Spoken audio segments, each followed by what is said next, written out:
चलिए बिल्कुल, जय महाकाल भाई सभी बच्चों को। आइए तो पहला क्वेश्चन ये रहा आपकी स्क्रीन के ऊपर, बिल्कुल सिंपल क्वेश्चन है, शुरुआत में ही आ जाता है क्वेश्चन। क्या बोला है, देखो क्वेश्चन में बोल रखा है, ओके पेन नहीं चल रहा हमारा, इंक बदल लेते हैं, कोई नहीं। बोल रखा है कि निम्न में से किस स्थान के लोगों की घर बनाने की कारीगरी अनोखी है। यहाँ लकड़ी के बने हुए बहुमंजिला घर है। लोग अब पत्थर, मिट्टी और सीमेंट के घर बनाने लगे हैं। खिड़कियां भी अधिक क्या जाती है, बनाई जाती हैं ताकि सूर्य की ढेर सारी रोशनी घर के अंदर जा सके। भूकंप से बचाव के लिए दीवार जो होती है इनकी, वो अंदर की ओर थोड़ी झुकी होती है। तो ये जो घर होता है, ये विशेषता जो होती है वो किन इलाकों के घरों की विशेषता होती है, जल्दी से बताइए। किस चीज के लिए, अर्थक्वेक के लिए, उससे बचने के लिए क्या करते हैं, अपने घर को थोड़ा सा स्लाइटली अंदर की तरफ रखते हैं। तो कहां के लोगों के घर की विशेषता है? चलिए, कुछ बच्चे सी कह रहे हैं और कुछ बच्चे ए कह रहे हैं। सी क्या है, असम की, ए क्या है, तिब्बत की। तो दोस्तों ये जो घरों की विशेषता है वो है तिब्बत की। कहा की, तिब्बत की। जो आपका पहला दिन एग्जाम हुआ था उसमें डायरेक्टली ये वाला क्वेश्चन पूछा गया था। और मैंने आपको जो टाइप ऑफ हाउसेज होते हैं, टाइप ऑफ हाउसेज होते हैं, ओके, एच की जगह ए की लिख रहा हूं भाई मैं। टाइप ऑफ हाउसेज होते हैं, उन टाइप ऑफ हाउसेज से क्वेश्चन देखने को मिला था आपका। तिब्बत के घर देखने को मिलते हैं, ऐसा नहीं दोस्तों असम के घर देखने को नहीं मिलते। असम के घर तो 10 से 12 फीट ऊंचे, 3 से 3.5 मीटर ऊंचे बनाए जाते हैं बांस के खंभों पर। कहां से क्वेश्चन बना था दोस्तों? तो ये आपकी एनसीईआरटी बुक से ही क्वेश्चन बना था कि किसी भी लोक कथा को समझने के लिए उसको क्या करना पड़ेगा, जलवायु, रहन सहन और खान पीन और संस्कृति को उसके समझना पड़ेगा। लेकिन यहाँ से कोई जरूरत नहीं है। थोड़ा सा आप अगर नीचे आओगे तो लोक कथाएं देखो, इसको दुनिया की छत भी कहा जाता है क्योंकि यहाँ की बहुत ऊंचे ऊंचे पठार स्थित है। पठार जमीन के एक भाग को कहते हैं जो कि मैदान मैदान मैदान। चलिए, घर के बारे में तो यहाँ पर नहीं दे रखा, लेकिन शायद आगे दे रखा। ओके, यहाँ पर डायरेक्टली दोस्तों एक कहानी दे रखी है, राख की रस्सी। यहाँ पर डिटेल आई थिंक मिस हो गया पीपीटी बनाने वाले का, कोई दिक्कत वाली बात नहीं है, उसने कहावत की दे दी है भाई। बाकी इसका जो घर के प्रकार होते हैं ना, वहां का ये क्वेश्चन है, वहां से ये क्वेश्चन पूछा गया। जब मैं आपको थियोरेटिकल पोर्शन पढ़ा रहा था तब मैंने आपको इस चीज के बारे में बताया भी था। तिब्बत के घर होते हैं ये, ठीक है। तो option number A is the right answer. चलिए आगे चलते हैं। अगला क्वेश्चन है, किसी छात्र के द्वारा नीचे दिए कथन पर विचार कीजिए। क्या बोल रखा है, मैं जिस क्षेत्र से आया हूं वहां बारिश बहुत कम होती है, गर्मी खूब पड़ती है। हमारे घर मिट्टी के बने होते हैं, घरों की दीवारें बहुत मोटी और इन्हें मिट्टी से ही पोत कर सुंदर किया जाता है या बनाया जाता है। घरों की छत कटीली झाड़ियों से बनाई जाती है। और यह छात्र निम्नलिखित में से किस राज्य से आया हो सकता है? तो ये तो बिल्कुल सिंपल क्वेश्चन है, आप सही बच्चों को पता होना चाहिए। जो घर होते हैं, गर्मी से बचने के लिए ये लोग जो होते हैं मिट्टी से मोटी मोटी दीवारें बनाते हैं और दीवारों को वाटर रेसिडेंट या फिर सुंदर बनाने के लिए मिट्टी से लीप पोत भी देते हैं, ठीक है। और जो घर होता है वो मिट्टी का नाजुक घर होता है, इसलिए इनकी जो छतें होती है वो कटीली झाड़ियों की बनी रहती है। कटीली झाड़ियों की बनी रहती है। तो ये कहाँ के हो जाते हैं, राजस्थान के। कहाँ के घर हो जाते हैं दोस्तों, राजस्थान के। तो ऑप्शन नंबर थर्ड, जिस जिस बच्चों ने लगाया ऑप्शन नंबर थर्ड, वो बच्चों ने बिल्कुल सही आंसर लगाया। हूबहू क्वेश्चन उठा लिया गया, जिसमें ये बच्चा बोलता है कि कहां से आया बच्चा, कि मैं राजस्थान के एक गांव से आया हूं। हमारे यहाँ बारिश बहुत कम होती है और खूब गर्मी पड़ती है। हम लोग मिट्टी के घरों में रहते हैं और घरों की दीवारें जो होती हैं वो बहुत मोटी होती हैं। इन दीवारों को मिट्टी से लीप पोत कर सुंदर बनाया जाता है और छतें कटीली झाड़ी की बनाई जाती है। तो देखो दोस्तों, ये सारी की सारी चीजें दे रखी है फैक्ट्स। क्या दे रखी है, फैक्ट्स। और वहीं पर ये आजकल आपका जो क्वेश्चन पूछे जा रहे हैं वो थोड़ा सा लॉजिकल थिंकिंग उत्पन्न कर रहे हैं। तो लॉजिकल थिंकिंग यहाँ देखो क्या उत्पन्न हो सकती है। पहला, यहाँ की जो दीवारें होती हैं वो बहुत मोटी होती हैं। क्यों होती है यहाँ की दीवारें मोटी? तो सही आप बच्चों को पता होना चाहिए कि यहाँ का जो टेम्परेचर होता है वो 50-55 डिग्री चला जाता है। तो घर जो होते हैं वो क्या करते हैं, मोटी मोटी दीवारें जो होती है मट्टी की बनी हुई, वो गर्मी को अंदर नहीं आने देती, सूरज की तपिश को अंदर नहीं आने देती। घर बाहर से भले ही माहौल कितना भी गर्म हो, घर अंदर से ठंडा होता है इस मिट्टी की मोटी मोटी दीवारों की वजह से। इसलिए मोटी मोटी दीवारें बनाते हैं। और साथ ही साथ में सुंदर बनाने के लिए लीपापोती कर लेते हैं और छतें जो बनाते हैं वो कटीली झाड़ियों। अब कई बच्चे कहेंगे सर मजबूत छत भी तो बना सकते हैं। भाई घर ऑलरेडी मिट्टी का बना हुआ है, इसलिए इनको एक ऐसा चीज चाहिए जो कि जानवरों से बचाव भी कर सके और ज्यादा भारी भी ना हो, इसलिए कटीली झाड़ियों से अपनी छत बनाते हैं घरों की, ठीक है। तो अगर आपकी तर्क के वितर्क की बात करी जाए तो ऐसे क्वेश्चन बनेंगे तो आपको इन चीजों के बारे में पता होना चाहिए कि भाई ये दीवारें क्यों मोटी बनाते हैं और कटीली झाड़ियों की क्यों होती है इनकी छतें, ठीक है। चलिए आगे चलते हैं।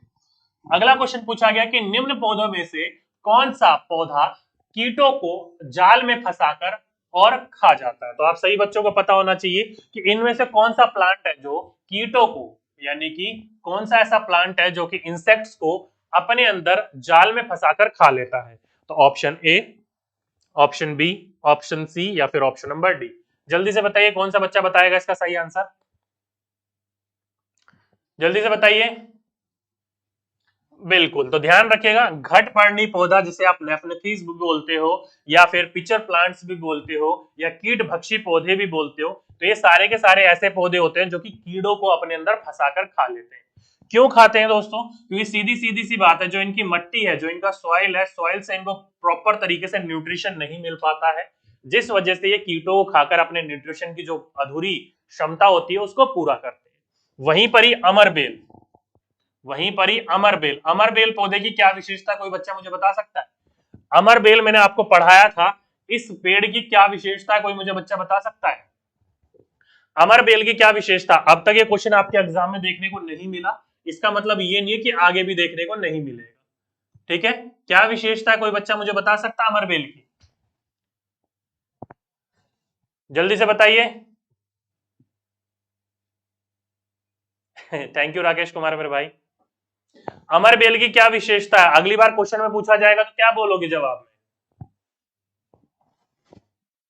सर अब ईवीएस में क्वेश्चन अलग पूछे जा रहे हैं भाई, जो भी क्वेश्चन पूछे जा रहे हैं वो सारे के सारे लेकर आया हूं, अपने आप ही पता चल जाएगा।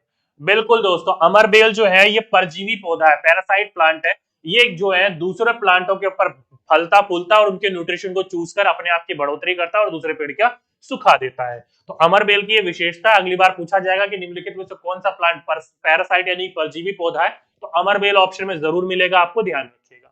ठीक है, वहीं पर ही दोस्तों हमने अभी बात करी शिकारी पौधे यानी कि पिचर प्लांट यानी कि नेफनेथीज की।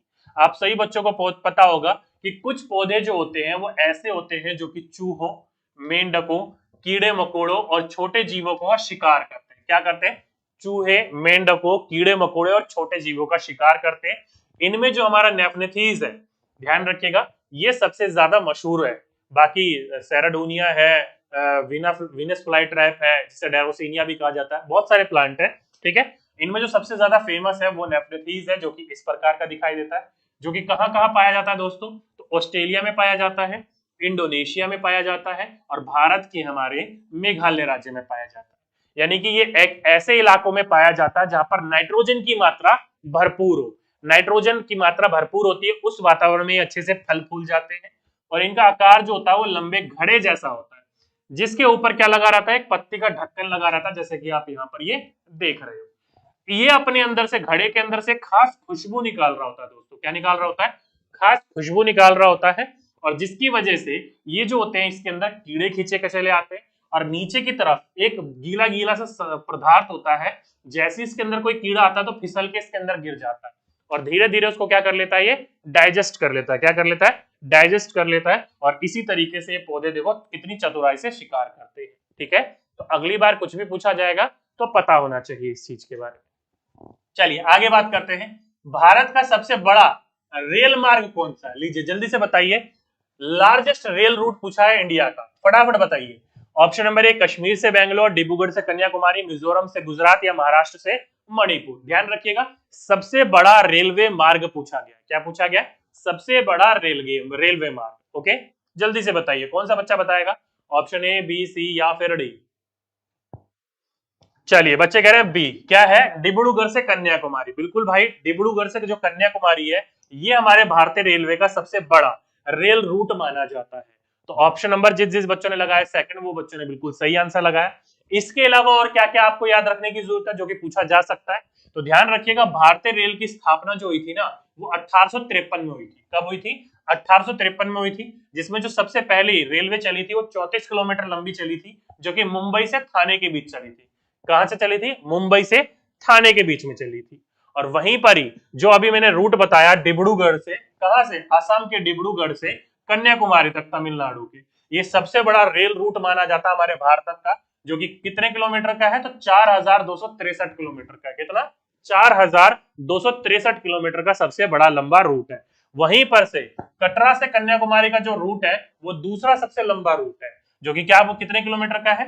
तो 3782 किलोमीटर। कितना? 3782 किलोमीटर का सबसे लंबा रूट है।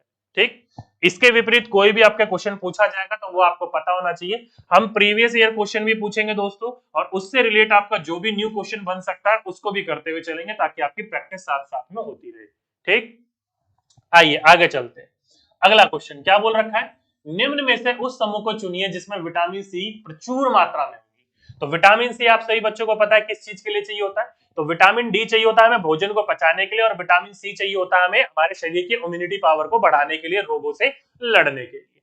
तो यहाँ पर कौन सा ऐसा ऐसा समूह है जिसमें जो विटामिन सी है वो रिच मात्रा में हो।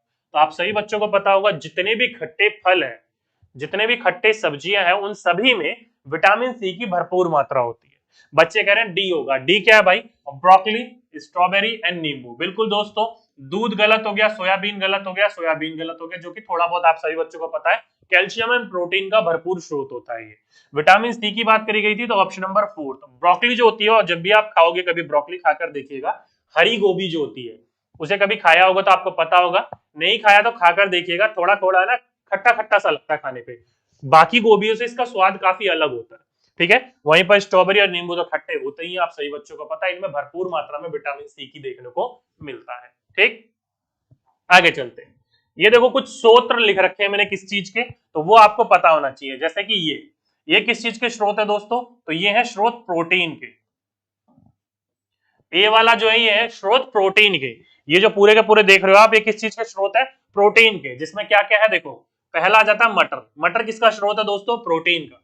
दूसरा चना, चना किसका स्रोत है, प्रोटीन का। मूंग की दाल या मूंग, जिसे आप कई बार अंकुरित करके भी खाते हो, प्रोटीन का स्रोत है। वहीं पर ही आपका दाल हो गया, राजमा हो गया, सोयाबीन हो गया, तो ये सारे के सारे किसके स्रोत है, प्रोटीन के स्रोत है। किसके, प्रोटीन के। वहीं पर ही बात करी जाए दोस्तों, ऐसे स्रोत जो हमें जंतुओं से मिलते हैं और जिसमें कैल्शियम वगैरह बहुत सारा होता है देखने को, तो देखो अंडा हो गया, दूध हो गया, मांस हो गया, पनीर हो गया, मछली हो गया, ये सारे के सारे स्रोत वो हैं जो कि हमें जंतुओं से प्राप्त होते हैं। किससे, जंतुओं से प्राप्त होते हैं। वहीं पर ही विटामिन ए के स्रोत पूछे जाए तो विटामिन ए के दोस्तों आम हो गया, मछली का तेल हो गया, दूध है, पपीता है, गाजर है। आज के दिनों में गाजर बहुत ज्यादा देखने को मिलती है, तो विटामिन ए का ये प्रमुख स्रोत है। वहीं पर ही विटामिन बी की बात करी जाए तो यकृत है, गेहूं है, चावल है, ये विटामिन बी के प्रमुख स्रोत माने जाते हैं।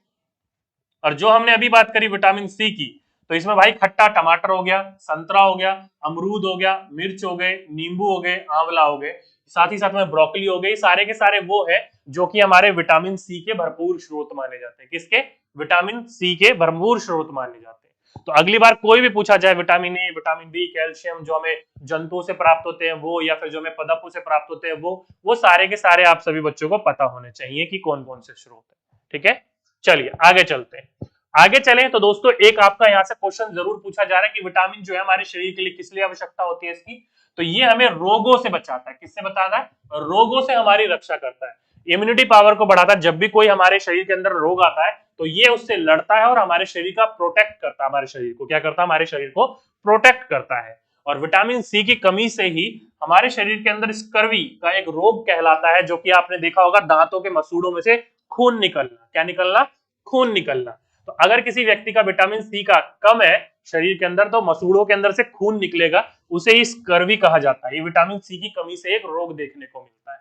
ठीक है, तो अगली बार आपसे पूछा जाएगा कि विटामिन सी की कमी से कौन सा रोग होता है, तो आपको इस चीज के बारे में पता होना चाहिए। ठीक, चलिए आगे चलते हैं। आगे एक क्वेश्चन बोला गया है कि रेगिस्तानी ओक के विषय में नीचे दिए गए कथनों पर विचार कीजिए। तो भाई ये कुछ कथन दिए गए हैं और इन कथनों पर विचार करना है और बताना है कि इनमें से कौन सा सही कथन है। चलिए देखते हैं। देखिए दोस्तों, यह वृक्ष लगभग किसी सामान्य कक्षा में कमरे की दीवारों की ऊंचाई तक बढ़ता है। बिल्कुल दोस्तों, आपकी कक्षा की लंबाई के ऊंचाई तक कम से कम ये देखने को मिलता है। यह वृक्ष आबू धाबी में पाया जाता है। दोस्तों ये वृक्ष जो होता है रेगिस्तानी इलाके जैसे कि ऑस्ट्रेलिया वगैरह में पाया जाता है। गलत। यह वृक्ष जो है तने में अपने जल एकत्रित करके रखता है और स्थानीय लोग इस चीज के बारे में जानते हैं। जब भी उनको आवश्यकता होती है तो पतला पाइप डालकर यहाँ से पानी निकालकर अपनी पूर्ति करते हैं। बिल्कुल ठीक है। अगला है, इस वृक्ष की जो जड़ें होती है वो वृक्ष की ऊंचाई के लगभग 30 गुनी गहराई तक जमीन के भीतर जाती है जब तक उसे जल ना मिल जाए। बिल्कुल दोस्तों, इसकी जो जड़ें होती हैं वो कहा जाता है कि 30 टाइम यानी कि 30 टाइम्स ज्यादा, इससे ज्यादा बड़ी होती है। अगर वृक्ष 10 फुट का है तो जड़ें इसकी 300 फुट गहरी जमीन के अंदर जा रही होती हैं। तो ये भी ठीक है। इस वृक्ष की बहुत सी शाखाएं होती हैं जिन पर घने पत्ते लगे होते हैं। नहीं दोस्तों, इनमें पत्ते कम होते हैं, कम पत्ते देखने को मिलते हैं, घने पत्ते देखने को नहीं मिलते। तो ये भी गलत हो गया। तो ए सी, बस यही ठीक था। तो भाई एक तो हमें सही मानना पड़ेगा फिर इस हिसाब से। ओके, ए सी और डी, ए सी और डी यानी कि option number first, option number first. जिस जिस बच्चों ने इसका ऑप्शन नंबर फर्स्ट लगाया, ए सी एंड डी, बाकी दोनों के दोनों गलत थे। ठीक है, तो इस हिसाब से ऑप्शन नंबर ए, जिस जिस बच्चों ने ऑप्शन नंबर ए लगाया, हाँ जी बिल्कुल बिल्कुल बिल्कुल, ऑप्शन नंबर ए सभी के सही बच्चों ने बिल्कुल करेक्ट और बिल्कुल राइट आंसर लगाया। ठीक है, अब देखो दोस्तों इसके बारे में विस्तारित पढ़ लेते हैं। रेगिस्तानी ओक यानी कि डेजर्ट ओक, क्या लिखा है, क्या तुम जानते हो ऑस्ट्रेलिया में एक पेड़ पाया जाता है, क्या पाया जाता है, एक पेड़ पाया जाता है जिसका नाम क्या है, रेगिस्तानी ओक है, इसी का नाम रेगिस्तानी ओक है। इसकी ऊंचाई तुम्हारी कक्षा की दीवार के लगभग होती है, यानी कि आपकी कक्षा के दीवार के बराबर होती है इसकी ऊंचाई। साथ ही साथ में पत्तियां जो होती है वो बहुत कम होती है, साफ साफ लिखा हुआ देखिए, पत्तियां इसमें कम देखने को मिलती है। अंदाजा लगाओ इसकी जड़ जमीन के कितनी गहराई में जाती होगी। सोचो, यदि ऐसे 30 पेड़ जमीन पर लिटा दिए जाए लाइन से, तो उसके बराबर यानी कि 30 पेड़, यानी कि एक पेड़ के बराबर 30 पेड़, यानी कि 30 टाइम्स बड़ी होगी, सीधी सीधी सी बात है। अगर ये 10 फुट है, ये 300 फुट गहराई जाएंगी जमीन के अंतर्गत, सीधे सिंपल से यहां से एक टर्म निकल के आता है। आगे बताया गया कि उस लंबाई तक जमीन की गहराई में जाती है। इस पेड़ की जड़ें जब तक कि पानी तक ना पहुंच जाए, यह पानी पेड़ के तनों में जमा होता रहता है। और उस इलाके के रहने वाले लोग यह बात जानते हैं, जब कभी इस इलाके के पानी नहीं होता है तो वहां के लोग इसके तने के अंदर से पतला पाइप डालकर पानी को निकाल लेते हैं। तो ये सारे के सारे वहां के जो लोकल पर्सन है उन चीजों को इनके बारे में पता होता है। तो डायरेक्टली ये डेजर्ट ओक के बारे में सारी की सारी जानकारियां हैं। कुछ भी अगर आपके एग्जाम में देखने को मिलेगा तो गलत मत करना। ठीक है, चलिए आगे चलते हैं। आगे बोला गया कि बिहार के राज्य के लोगों के लिए मधुमक्खी पालन की प्रक्रिया शुरू करने का सर्वोत्तम समय कौन सा होता है। तो जल्दी से बताइए, the best period for the people of Bihar state in the process to be keeping. तो कौन सा समय जो सबसे बेस्ट होता है किस चीज का, मधुमक्खी पालने का। आप सभी बच्चों को पता है बिहार के लोग अतिरिक्त धन कमाने के लिए मधुमक्खी पालते हैं। तो मधुमक्खी पालने का सबसे बेस्ट समय कौन सा होगा, option A, option B, option C या फिर ऑप्शन नंबर डी। तो सभी बच्चों ने लगा दिया अक्टूबर से दिसंबर, ये जो समय होता है वो सबसे बेस्ट समय होता है क्या, मधुमक्खी पालने का। लेकिन दोस्तों अगर मैं आपसे पूछूं व्हाई, क्यों ये बेस्ट समय क्यों माना जाता है मधुमक्खी पालने का, जल्दी से मुझे बताइए। इसके अलावा कोई और समय भी तो हो सकता है, अप्रैल से सितंबर, मार्च से जून, जनवरी से मार्च, कोई भी समय हो सकता है मधुमक्खी पालने का बेस्ट समय, लेकिन अक्टूबर से दिसंबर ही समय क्यों, जल्दी से मुझे बताइए। अब तक आपके एग्जाम में ये क्वेश्चन नहीं बना है, लेकिन सीटेट जिस तरीके से क्वेश्चन पूछ रहा है ना, आपको मुझे लगता है जल्दी ये क्वेश्चन देखने को मिल जाएगा। अक्टूबर का और दिसंबर का ही समय क्यों माना जाता है सबसे अच्छा मधुमक्खी पालने का, जल्दी से बताइए मुझे, वाई, क्यों। ये तो हमें पता है कि अक्टूबर से दिसंबर का, लेकिन क्यों अक्टूबर से दिसंबर ही क्यों माना जाता है।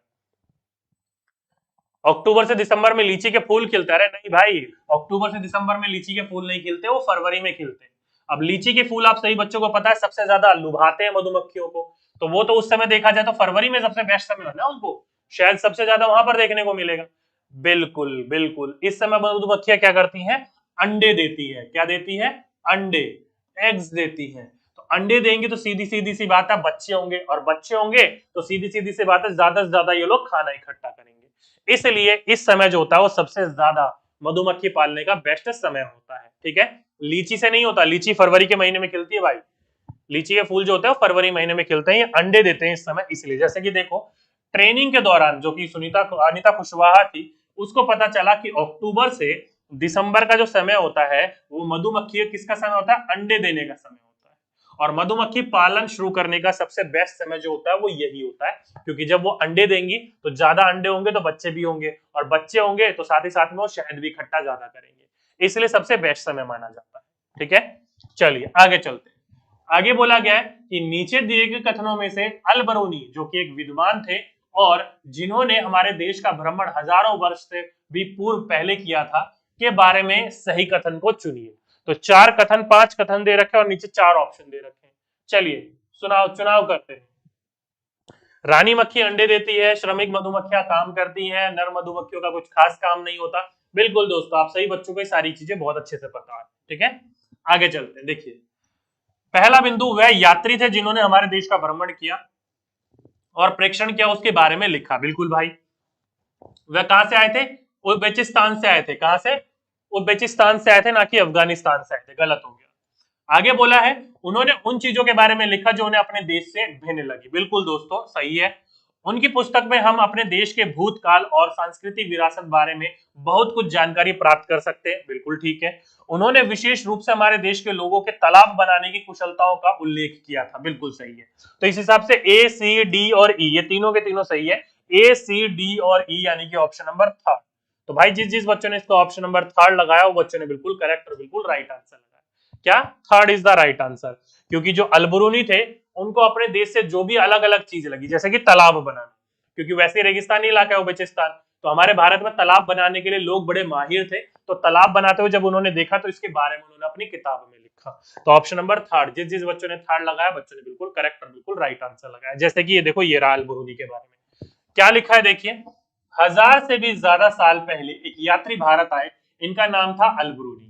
अलबरूनी जिस देश से आए थे उसे आजकल उज्बेकिस्तान कहते हैं, और अलबरूनी ने बहुत ही बारीकी से चीजों और जगहों को देखा और उसके बारे में लिखा, खासतौर से वह जो उनके देश से अलग लगी। चलो देखें कि अलग अलबरूनी को उस समय के तालाबों के बारे में उन्होंने क्या लिखा। जैसे कि ये देख सकते हो, यहाँ के लोग तालाब बनाने में तो माहिर है। अगर हमारे देश के लोग देखेंगे तो हैरान ही रह जाएंगे।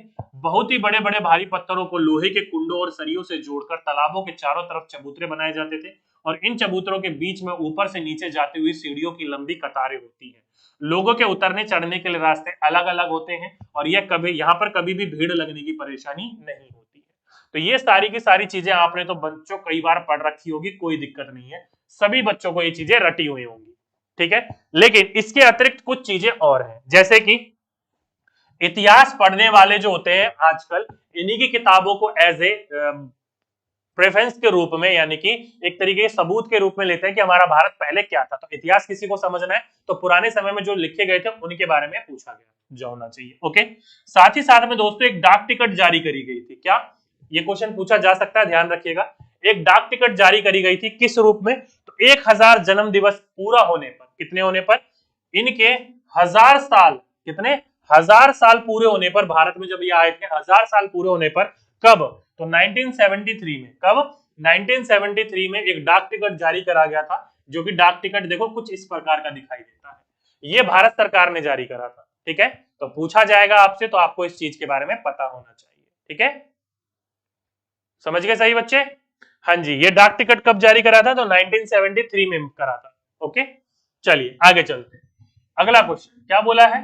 पक्षियों की एक स्पीसीज यानी कि प्रजाति है जिसका नर पक्षी सुंदर सुंदर घोंसले बुनता है और मादा पक्षी उस सभी घोंसलों को देखती है, उनमें से वह उसे चुनती है जो उसे सबसे अच्छा लगता है और उसी में अंडे देती है। पक्षियों की स्पीसीज यानी कि इस प्रजाति का क्या नाम है? तो जल्दी से मुझे बताइए कौन सा बच्चा इसका करेक्ट आंसर बताएगा। मैंने आपको कई बार बताया है कि जो मेल होता है वो क्या बनाता है? अपना घोंसला यानी कि नेस्ट बनाता है, और फीमेल जो होती है वो इसी अनुसार इनको चुनती है कि किसका घोंसला ज्यादा आरामदायक है, किसका घोंसला ज्यादा खूबसूरत है, इस प्रकार से चुनती है। और वो पक्षी कौन सा होता है? तो नर वीवर पक्षी होता है, यानी कि वीवर बर्ड होते हैं, यानी कि ऑप्शन नंबर सेकंड। तो सेकंड जिस जिस बच्चों ने लगाया वो सभी के सही बच्चों ने बिल्कुल करेक्ट और बिल्कुल राइट आंसर लगाया। ठीक है, क्या क्या पढ़ना चाहिए आपको इनके बारे में, तो ध्यान रखिएगा। सभी नर वीवर पक्षी जो होते हैं वो अपना अपना घोंसला बनाते हैं, और जो मादा वीवर पक्षी होती है उन सभी घोंसलों को देखती है, और उनमें से जो उसे सबसे अच्छा लगता है ना उसमें ही वो जाकर अंडे देती है। तो कुछ इस प्रकार से पेड़ों से लटकता हुआ ये अपना घोंसला बनाते हैं। ठीक है, तो अगली बार आपसे पूछा जाएगा तो आपको पता होना चाहिए। ओके, चलिए आगे चलते हैं। आगे क्वेश्चन पूछा गया कि ग्रेगोर मेंडल एक मंक यानी कि मुनि थे जिन्होंने 28,000 मटर के पौधों के साथ क्या करा था? 7 वर्षों तक प्रयोग में एक मठ में बगीचे में किया था। उन्होंने यह पाया कि मटर के पौधों में कुछ ऐसे लक्षण होते हैं जो जोड़ियों में आते हैं, और निम्नलिखित में से उसे छांटिए जिसे मेंडल ने अपने प्रयोग में नहीं पाया। तो किसको नहीं पाया था भाई, जल्दी से बताइए। पहला, बीजों का हरा या फिर पीला होना, बिल्कुल पाया था। बीजों का खुदरा या चिकना होना, बिल्कुल पाया था। पौधों का लंबा या नाटा होना, बिल्कुल पाया था। अगली पीढ़ी के पौधों के बीच का नया रंग जो पीले और हरे गुण से मिलकर बना हो, नहीं दोस्तों ये नहीं पाया था। तो option number D is the right answer होगा। तो जिस जिस बच्चों ने इसका ऑप्शन नंबर डी लगाया वो बच्चों ने बिल्कुल सही आंसर लगाया। क्या लगाया? डी जिस जिस बच्चों ने लगाया, बच्चों ने बिल्कुल करेक्ट आंसर लगाया। ठीक है, चलिए थोड़ा सा इनके बारे में पढ़ लेते हैं। देखो ऑस्ट्रेलिया, ध्यान रखिएगा ऑस्ट्रेलिया और ऑस्ट्रेलिया अलग अलग है। ऑस्ट्रेलिया में इनका जन्म हुआ था, कब की बात है, तो सन 1822 की बात है। एक गरीब किसान के परिवार में इनका जन्म हुआ था, लेकिन इनको पढ़ने लिखने का बड़ा शौक था, साथ ही साथ में प्रयोग करने का बहुत शौक था। लेकिन जब भी परीक्षा देने जाते थे ना, तो इनके पसीने छूट जाते थे और कई बार तो ये परीक्षा देते देते छोड़कर परीक्षा भाग गए थे। ठीक है, और यही जाकर इन्होंने एक मठ में जाकर क्या करा, एक मठ में जाकर अपना एडमिशन करवा लिया, भर्ती हो गए, ताकि आगे पढ़ने का इन्हें मौका मिल सके। और उसी मठ में जाकर बगीचे के अंतर्गत जो मटर के पौधे लगे हुए थे, उन मटर के पौधों के ऊपर 28,000 से भी ज्यादा बारीकी से इन्होंने प्रयोग करे और ढेर सारे आंकड़े इकट्ठे करे, जो कि आज भी लोगों के काम आते हैं, वैज्ञानिकों के काम आते हैं। ठीक है, क्या बात इन्होंने ढूंढी थी, तो देखो दोस्तों मटर के पौधे में कुछ ऐसे गुण होते हैं जो जोड़ियों में आते हैं। कैसे आते हैं, जोड़ियों में, जैसे बीज का चिकना या फिर खुदरा होना, पीला या हरा होना, और पौधे के तने का लंबा या नाटा होना। चिकने बीज वाले और खुदरे बीज वाले पौधों के बच्चे भी, यानी कि आने वाली अगली पीढ़ी भी, पौधे के जो बीज होंगे वो चिकने या खुदरे होंगे। ऐसा नहीं है कि एक बीज थोड़ा खुदरा होगा और तो दूसरा बीज एक चिकना होगा, ऐसा कुछ नहीं है। पर इसी तरीके से रंग के गुण भी जो है वो अगली पीढ़ी के पौधों के बीज के पीले होते हैं या फिर हरे होते हैं। पीला और हरा गुण मिलकर कोई नया रंग का बीज नहीं बनाते। तो डायरेक्टली इन्होंने पूरा का पूरा गुण यहाँ पर दिया हुआ था। ठीक है, तो ध्यान रखिएगा, पूछा जाएगा आपसे तो आपको पता होना चाहिए। एक बच्चा बोल रहा है सर लटकता हुआ घोंसला जो है वो शंकरखोर पक्षी भी बनाता है। बिल्कुल भाई सही आपने कहा, शंकरखोर पक्षी जो होता है वो भी लटकता हुआ घोंसला बनाता है, लेकिन वो छोटे पेड़ों या झाड़ियों में लटकता हुआ घोंसला बनाता है और वीवर पक्षी पेड़ पर बनाता है। और दोनों के घोंसले में बहुत ज्यादा अंतर है। जो कि शंकरखोर पक्षी है उनके घोंसले के अंतर्गत रुई, कपड़ों के चीथड़े, बाल वगैरह, घास वगैरह सूखी वगैरह, ये सारी की सारी चीजें देखने को मिल जाती है। तो दोनों के घोंसलों की विशेषता अलग अलग है। जब भी पूछा जाएगा तो विशेषताओं के साथ पूछा जाएगा आपका। ठीक है, चलिए आगे चलते। आगे बोला गया नीचे दिए गए लक्षणों वाले पक्षी का क्या नाम है। एक पक्षी ऐसा जिसकी दुम पर पैसा सिर तक दिखे नीला ही नीला। देखो दोस्तों ये लिखा हो या फिर ऐसा लिखा होगा, एक पक्षी ऐसा जिसके सिर के ऊपर ताज, क्या है, सिर के ऊपर ताज और सिर से लेकर पांव तक दिखे नीला ही नीला। तो दोनों क्वेश्चन देखने को कुछ भी मिलेगा तो आपको ध्यान मत उलझना नहीं है। दोनों क्वेश्चन का आंसर एक ही होगा, मोर। क्या होगा, मोर। तो जिस जिस बच्चों ने लगाया ऑप्शन नंबर मोर, वो बच्चों ने बिल्कुल करेक्ट आंसर लगाया। ये क्वेश्चन तो बिल्कुल हुबहू एनसीईआरटी से छापा था कि एक पक्षी ऐसा जिसकी दुम पर पैसा सिर से दुम तक दिखे नीला ही नीला। तो देखो दोस्तों एक पक्षी ऐसा जिसकी दुम पर देखो ये पैसे हैं और ऊपर से लेकर नीचे तक नीला ही नीला दिखाई देता है।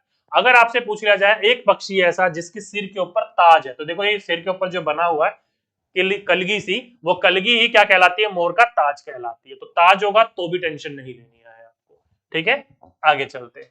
अगला पूछा गया है कि पूर्व काल में या पूर्व काल से भारत में उगाए जाने वाले फल या फिर सब्जी। तो जल्दी से मुझे बताइए, आलू एवं टमाटर, पत्ता गोभी एवं आम, आम एवं केला और मटर एवं केला। तो कौन सा ऐसा है जो कि भारत के अंदर उगाई जाती है शुरू से ही। इनमें से कौन सा ऐसा फ्रूट या वेजिटेबल है जो कि इंडिया का है, कहीं बाहर से नहीं लाया गया है। जल्दी से मुझे बताइए, कौन सा बच्चा बताएगा मुझे, जल्दी से बताइए। चलिए सी, बिल्कुल दोस्तों, आम, केला, टिंडर, परवल, करेला, मेथी, ये सारे के सारे जो होते हैं वो हमारे भारत के ओरिजिन है, कहीं बाहर से नहीं लाए गए हैं।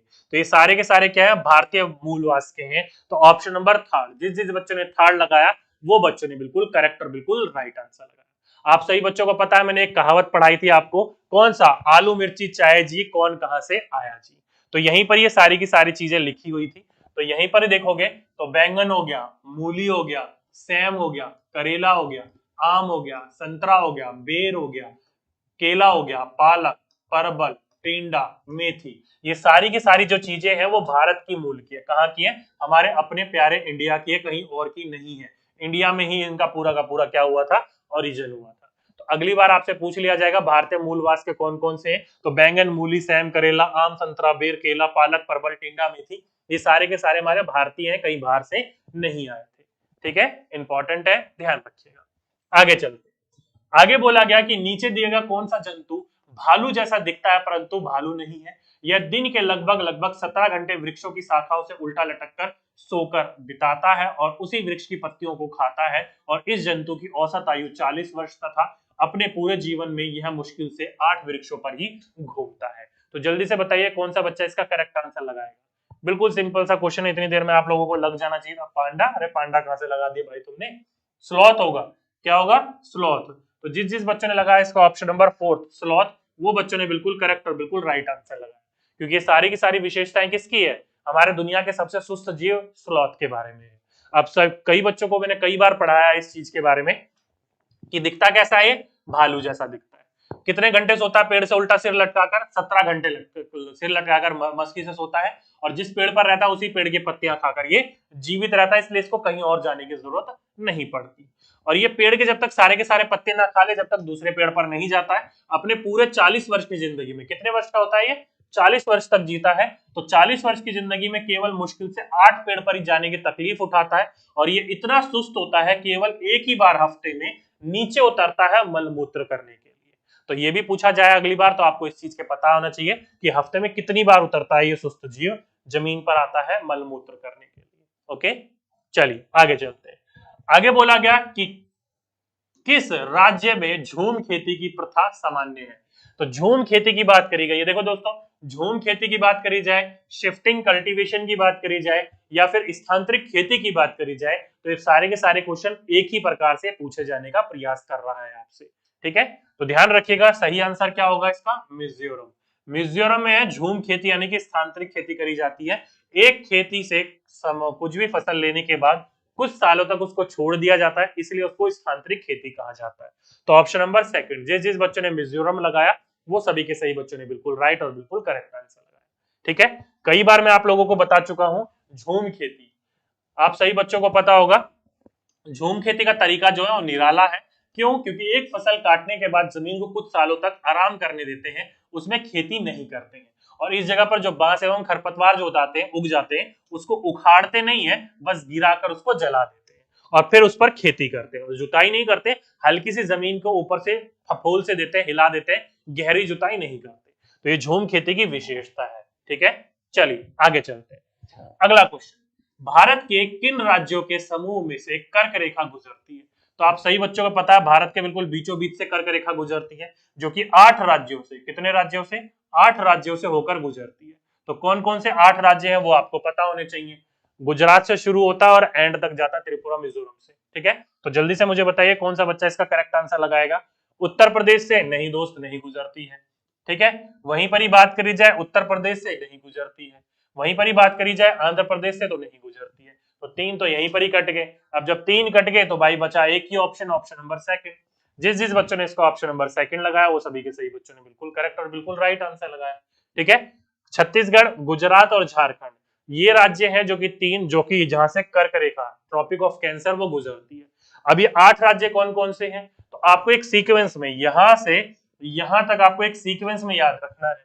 ठीक है, अब कई बच्चे इसको कहेंगे सर दोस्त के ऊपर गमछा मार, इसके ऊपर गमछा मार, कैसे भी याद रखो, बस याद रखना है आपको। ठीक है, तो देखो दोस्तों ये है बीचों बीच सेंटर लाइन जो है, ये है बीचों बीच आपकी लाइन, कर्क रेखा गुजरती है बीचों बीच। कौन कौन से राज्य से गुजरते देख सकते हो यहाँ पर। पहला गुजरता है गुजरात से। जब गुजरात से गुजरता है तो थोड़ा सा आपका राजस्थान में टच करता है, देखो यहाँ पर थोड़ा सा टच करता है यहाँ पर। ठीक है, तो थोड़ा ये राजस्थान में टच करता है, तो दूसरा हो गया राजस्थान। तीसरा जाओगे तो मध्य प्रदेश बीचों बीच तो है ही, वहां तो टच करेगा ही करेगा। और जब मध्य प्रदेश को टच कर दिया तो वहां से आपका जो निकला था अलग छत्तीसगढ़, उसको भी टच करता है। ठीक है, दोनों को टच करते हुए चलता है। फिर आ गया आपका झारखंड। झारखंड तो ऑलमोस्ट ये बिल्कुल बीचों बीच से गुजरता है। क्या हो गया? फिर हो गया अपना झारखंड। फिर बगल में जाओगे आगे तो पश्चिम बंगाल हो गया। फिर बांग्लादेश को छोड़ दो क्योंकि हमारा क्या है, पड़ोसी मुल्क है, पड़ोसी देश है। फिर बच गया आपका त्रिपुरा और फिर बच गया आपका मिजोरम। तो कुल मिलाकर ये हमारे 8 राज्य हैं जहां से ये बिल्कुल होकर गुजरता है, 6 इधर 2 उधर। ठीक है, तो अगली बार आपसे पूछा जाएगा तो आपको इस चीज के बारे में पता होना चाहिए। ठीक, चलिए आगे चलते हैं। हाथियों के विषय में नीचे दिए गए कथनों पर विचार कीजिए। तो भाई ये 4 कथन है और सही कथन का हमें चुनाव करना है। चलिए पढ़ते हैं। पहला, हाथी एक साथ समूह में जिन्हें झुंड कहते हैं में रहते हैं। बिल्कुल दोस्तों, हाथी जो है सामूहिक जीव है, सभी मिलजुल कर अपने बच्चों का भी ध्यान रखते हैं और एक दूसरे का भी ध्यान रखते हैं। तो क्या है, सामूहिक जीवन झुंड में रहना पसंद करते हैं। हाथियों के झुंड में केवल हथनियां और बच्चे ही रहते हैं। बिल्कुल दोस्तों, एक झुंड में केवल हथनियां ही होंगे और बच्चे होंगे उनके, कोई भी हाथी वगैरह देखने को नहीं मिलता। आगे बात करें तो हाथियों के झुंड में कितनी भी हथनियां और बच्चों के साथ रहते हैं? नहीं दोस्तों, केवल 10 से 12 ही होते हैं। ठीक है, कितने भी नहीं, केवल 10 से 12 ही होते हैं। ठीक, आगे चलें तो हाथी 4 से 5 वर्ष की आयु तक होने तक इस झुंड में रहते हैं। नहीं दोस्तों, 4 से 5 नहीं, 14 से 15 वर्ष तक। ठीक है, तो ये भी गलत हो गया। तो ए और बी बिल्कुल ठीक था, ए और बी यानी कि ऑप्शन नंबर थर्ड। तो जिस जिस बच्चों ने इसको ऑप्शन नंबर थर्ड लगाया वो सभी के सही बच्चों ने बिल्कुल करेक्ट आंसर लगाया। ये गलत था, ये गलत था, ये ठीक था और ये भी ठीक था। ठीक है, तो ऑप्शन नंबर थर्ड, जिस जिस बच्चों ने थर्ड लगाया वो बच्चों ने बिल्कुल करेक्ट और बिल्कुल राइट आंसर लगाया। कई बार मैं आपको हाथियों के बारे में पढ़ा चुका हूं, आज फिर पढ़ लेते हैं एक बार। एक बड़ा हाथी जो होता है दिन में 100 किलो या फिर 1 क्विंटल, ध्यान रखिएगा, एक बड़ा हाथी, एक वयस्क हाथी एक दिन में 100 किलो से ज्यादा पत्तियां व झाड़ियां खा लेता है या फिर 1 क्विंटल से ज्यादा पत्तियां व झाड़ियां खा लेता है, दोनों एक ही बात है। ठीक है, हाथी जो है वो बहुत ही कम आराम करना पसंद करता है। दिन में कितना, तो केवल 2 से 4 घंटे ही आराम करना पसंद करता है। लेकिन भाई इसको पानी में खेलना और कीचड़ में खेलना बहुत अच्छा लगता है।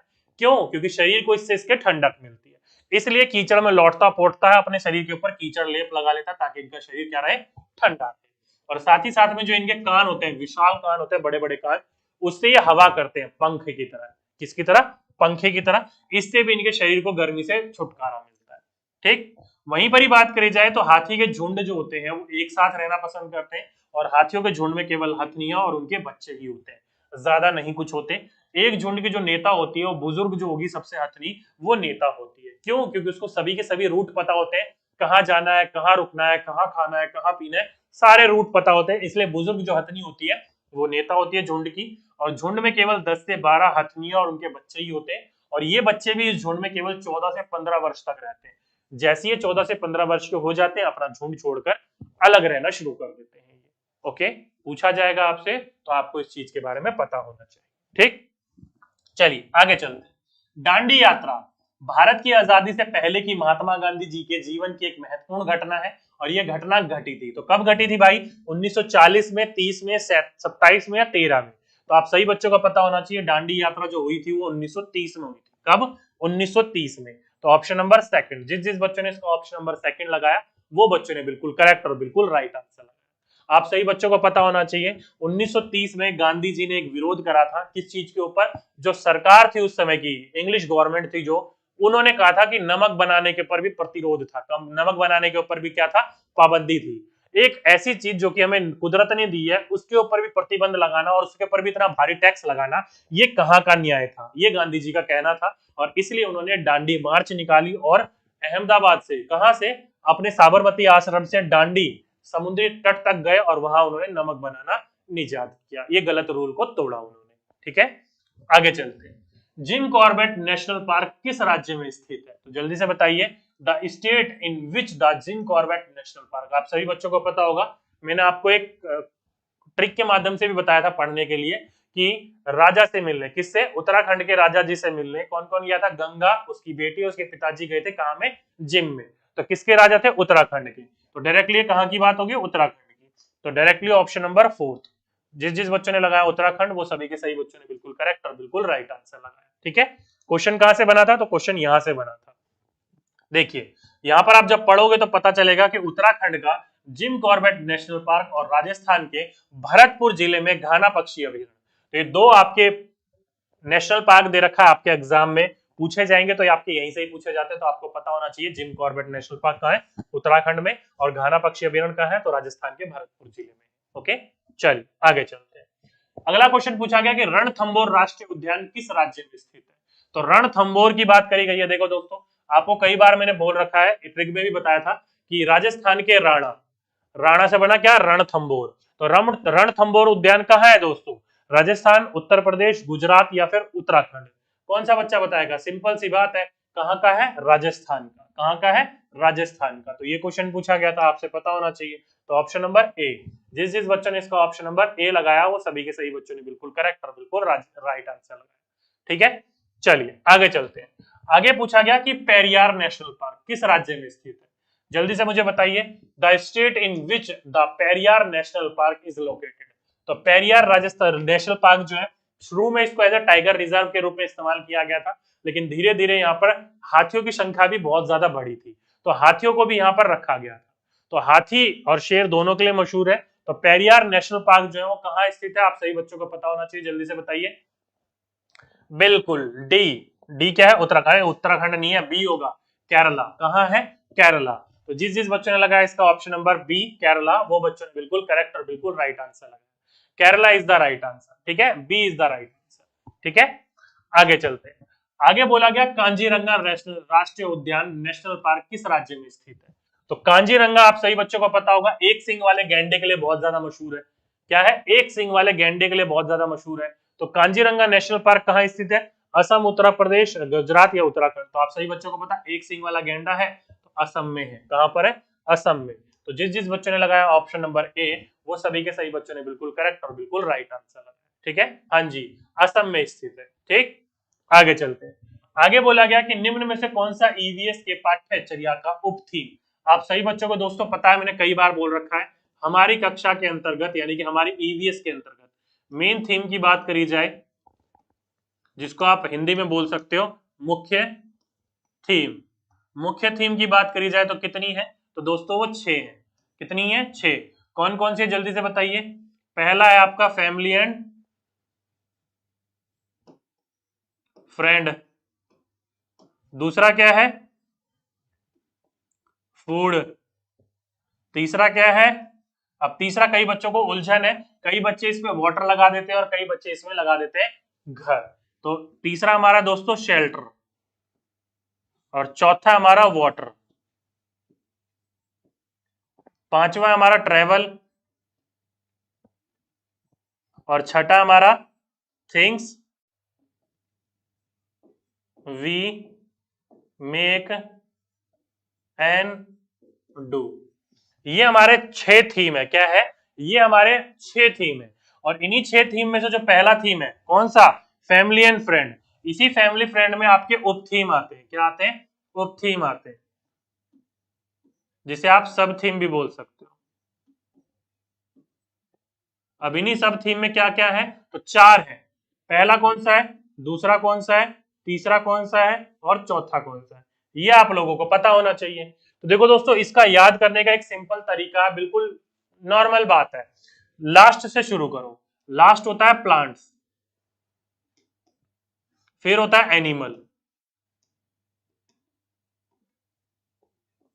लास्ट से शुरू करो, प्लांट्स। लास्ट से शुरू करो, लास्ट होता है आपका प्लांट, फिर होता है एनिमल, उसके बारे में आता है वर्क एंड प्ले।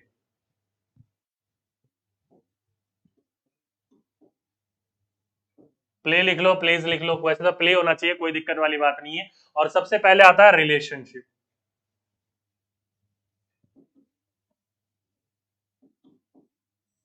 ठीक है, तो कुल मिलाकर ये है आपके 6 थीम, और वो है आपके 4 उप थीम। डायरेक्टली आपके क्वेश्चन में यहां से पूछा गया था। तो देखो दोस्तों, संबंध यानी कि रिलेशनशिप, ये जो है आपका गलत था, बाकी सारे के सारे बिल्कुल करेक्ट और बिल्कुल राइट आंसर थे। तो ऑप्शन नंबर जिस जिस बच्चों ने ए लगाया वो बच्चों ने बिल्कुल, सॉरी डी लगाया, वो सभी के सही बच्चों ने बिल्कुल करेक्ट और बिल्कुल राइट आंसर लगाया। तो अगली बार आपके एग्जाम में कुछ भी पूछ लिया जाए, कई बच्चे देखो दोस्तों इसको लेकर बड़ा संदेह में रहते हैं कि तीसरे नंबर पे शेल्टर नहीं आता, ये चौथे पे आता है, और चौथे नंबर का जो वाटर है ये तीसरे पे आता है। तो भाई कृपया करके ये गलती ना करिए, छोटी छोटी गलती आपके एग्जाम में भारी पड़ जाएंगी, तो इनको जरूर ध्यान रख लीजिएगा आप अपने, ठीक है, इंपॉर्टेंट है, ध्यान रखिएगा। हाँ कोई दिक्कत नहीं है, अगर आपको ऊपर से याद है तो ऊपर से याद कर लीजिए, नीचे से याद है तो नीचे से याद कर लीजिए, क्योंकि नीचे वाले दो सिंपल है, एनिमल एंड प्लांट्स, इसलिए मैंने आपको नीचे वाले पहले बता दिए, बाकी जैसा भी आपको याद है, जैसे भी आपको ध्यान है वैसे ध्यान रख सकते हो, ठीक। आगे चलते हैं। देखो दोस्तों, ये पूरा का पूरा मैंने यहाँ पर लिख भी रखा है, आप सही बच्चों को जब ये पीडीएफ दूंगा तो पीडीएफ में आपका काम भी आएगा, ध्यान रख सकते हो। तो देखो दोस्तों, ये पूरा का पूरा जो है आपका ईवीएस पेडागोजी का पूरा पार्ट है। ऐसी आपका फिगर बना हुआ है, देखो, परिवार एवं मित्र, भोजन और आवास। तीसरे नंबर पे आवास आता, ना कि वाटर, ध्यान रखिएगा इस बात को, ठीक। आगे चलते हैं। देखो देखो, एक बच्चे ने लिख भी रखा है family and friend, food, water. इसलिए मैं कहता हूं इसको थोड़ा सा सही कर लो, अगला क्वेश्चन, वह जंतु कौन सा है जो अपने कानों को अलग अलग दिशाओं में बहुत अधिक घुमा लेता है, जो बाहर की ध्वनि को इकट्ठा करने में उसकी सहायता करता है। तो आप सही बच्चों को पता है कि हमारे जो जीव है, जो कि हमारा नेशनल एनिमल भी कहलाता है, वो अपने कानों को दाएं बाएं आगे पीछे बहुत ज्यादा हिलाता है, किस लिए? बाहर की आवाज को एकत्रित करने के लिए। तो ऐसा कौन कर सकता है? तो बाघ करता है। कौन? टाइगर। तो ऑप्शन नंबर डी। जिस जिस बच्चों ने इसका ऑप्शन नंबर डी लगाया वो सभी के सही बच्चों ने बिल्कुल करेक्ट और बिल्कुल राइट आंसर लगाया। क्या लगाया? D is the right answer. ठीक, जैसे कि आप यहाँ पर जब पढ़ोगे तो आप सही बच्चों को पता होगा कि बाघ के दोनों कान जो होते हैं वो बाहर की आवाज इकट्ठा करने के लिए अलग अलग दिशाओं में बहुत ज्यादा घूम भी जाते हैं। ये आपको डायरेक्टली पता होना चाहिए, एग्जाम में पूछा जाए तो आपको इस चीज के बारे में ज्ञान होना चाहिए। ओके, आगे चलते हैं। अपनी गर्दन को पीछे तक घुमा सकने वाला पक्षी, आप सही बच्चों को पता है, एक पक्षी है जो कि अपनी गर्दन को झटके तक घुमाता है, और एक पक्षी ऐसा है जो कि अपनी गर्दन को काफी पीछे तक, कम से कम 270 डिग्री तक इजीली घुमा लेता है। तो कौन सा जीव है ऐसा जो अपनी गर्दन को पीछे तक घुमा सकता है? तो सीधी सीधी सी बात है, उल्लू। क्या होगा? उल्लू। और साथ ही साथ में उल्लू ही जो है, इसकी जो आईज होती है, इसकी जो आंखें होती है, वो मनुष्य की भांति सामने की ओर होती है। कैसे होती है? मनुष्य की भांति सामने की ओर होती है। तो अगली बार ये भी पूछा जाएगा कि मनुष्य की भांति सामने की ओर आंखें किसकी होती हैं? तो उल्लू की होती है। ये भी आप लोग ध्यान रख लीजिएगा। ठीक है, चलिए आगे चलते हैं। जैसे कि यहाँ पर देखो, मैंने देख रखा है, उल्लू तो अपनी गर्दन को पीछे तक घुमा सकता है, काफी हद तक पीछे तक, ऑलमोस्ट 270 डिग्री तक। और वहीं पर ही मैना जो होती है वो अपनी गर्दन को झटके से आगे पीछे कर सकती है। कैसे कर सकती है? झटके से आगे पीछे कर सकती है। ओके, चलिए आगे चलते हैं। अगला क्वेश्चन, निम्नलिखित में से कौन सा सामाजिक कीट नहीं है? तो दोस्तों आप सही बच्चों को पढ़ता होगा जब आप एक चैप्टर पढ़ते हो, क्या है? हनी बी कीपिंग, यानी कि वो जो अनीता कुशवाहा की कहानी थी मधुमक्खी पालन, उसमें ही आपके जो बोल रखे थे सोशल इंसेक्ट के बारे में बोल रखा था। तो सोशल इंसेक्ट के बारे में हुआ ततैया था, चींटी थी, दीमक था, मधुमक्खी थे। तो ये सारे के सारे वो कीट है जो कि एक साथ रहना पसंद करते हैं। लेकिन ये जो है आपका बीटल यानी कि ये जो है अपने एक साथ रहना पसंद नहीं करते हैं, अकेले रहते हैं। चींटी, दीमक, मधुमक्खी ये सामाजिक कीट होते हैं। तो इसलिए ऑप्शन नंबर थर्ड, जिस जिस बच्चे ने इसका ऑप्शन नंबर थर्ड लगाया वो बच्चों ने बिल्कुल करेक्ट और बिल्कुल राइट आंसर लगाया। ठीक, अगला क्वेश्चन, एलेक्स केरल में रहता है और वहां अपने घर के आंगन में ही निम्नलिखित में से क्या उगाता होगा? तो निम्नलिखित में से कौन सा क्या उगाता है? आप सही बच्चों को पता है, केरल जो है एक ऐसा राज्य है जहां पर पानी की मात्रा बहुत ज्यादा है, और यहाँ के लोग जो है उबले हुए करी के साथ नारियल डला हुआ और टैपियोका खाना बड़ा पसंद करते हैं, और साथ ही साथ में नारियल डली हुई करी खाना पसंद करते हैं। तो नारियल और टैपियोका जो होता है ये अपने घर के आंगन में ही उगाते हैं। तो ऑप्शन नंबर ए, जिस जिस बच्चों ने ऑप्शन नंबर ए लगाया वो सभी के सही बच्चों ने बिल्कुल करेक्ट और बिल्कुल राइट आंसर लगाया। जैसे कि आप सही बच्चों को पता है, जैसे कि ये बच्चा देखो बोल रहा है, क्या नाम है इसका? थॉमस। बोल रहा है कि मैं केरल में रहता हूं, मुझे सबसे अच्छी दो चीजें लगती हैं, वह चीजें मेरे घर के आंगन में ही उगती हैं, एक ऊंचे ऊपर पेड़ पर और दूसरी जमीन के नीचे। बस नारियल डली हुई किसी भी करी के साथ उबला हुआ टेपियोका मिल जाए तो क्या मजा आता है। और इसी टेपियोको का कहा जाता है, इसका दूसरा नाम है, अगर अगले एग्जाम में पूछ लिया जाए तो आपको पता होना चाहिए, कप्पा। इसी को ही कहा जाता है। ठीक है, इंपॉर्टेंट बिंदु है, ध्यान रखिएगा, पूछा जाएगा तो आपको पता होना चाहिए। अगला क्वेश्चन, हमारे देश के किस भाग में लोगों के रहने के लिए बने बड़े तिकोन टेंट को रैबो कहते हैं और जानवरों को रहने या रखने के लिए स्थान को लेखा कहते हैं? तो जल्दी से मुझे बताइए कौन सा बच्चा बताएगा। आप सही बच्चों को पता होगा, इनका टेंट जो होता है वो कुछ इस प्रकार का होता है।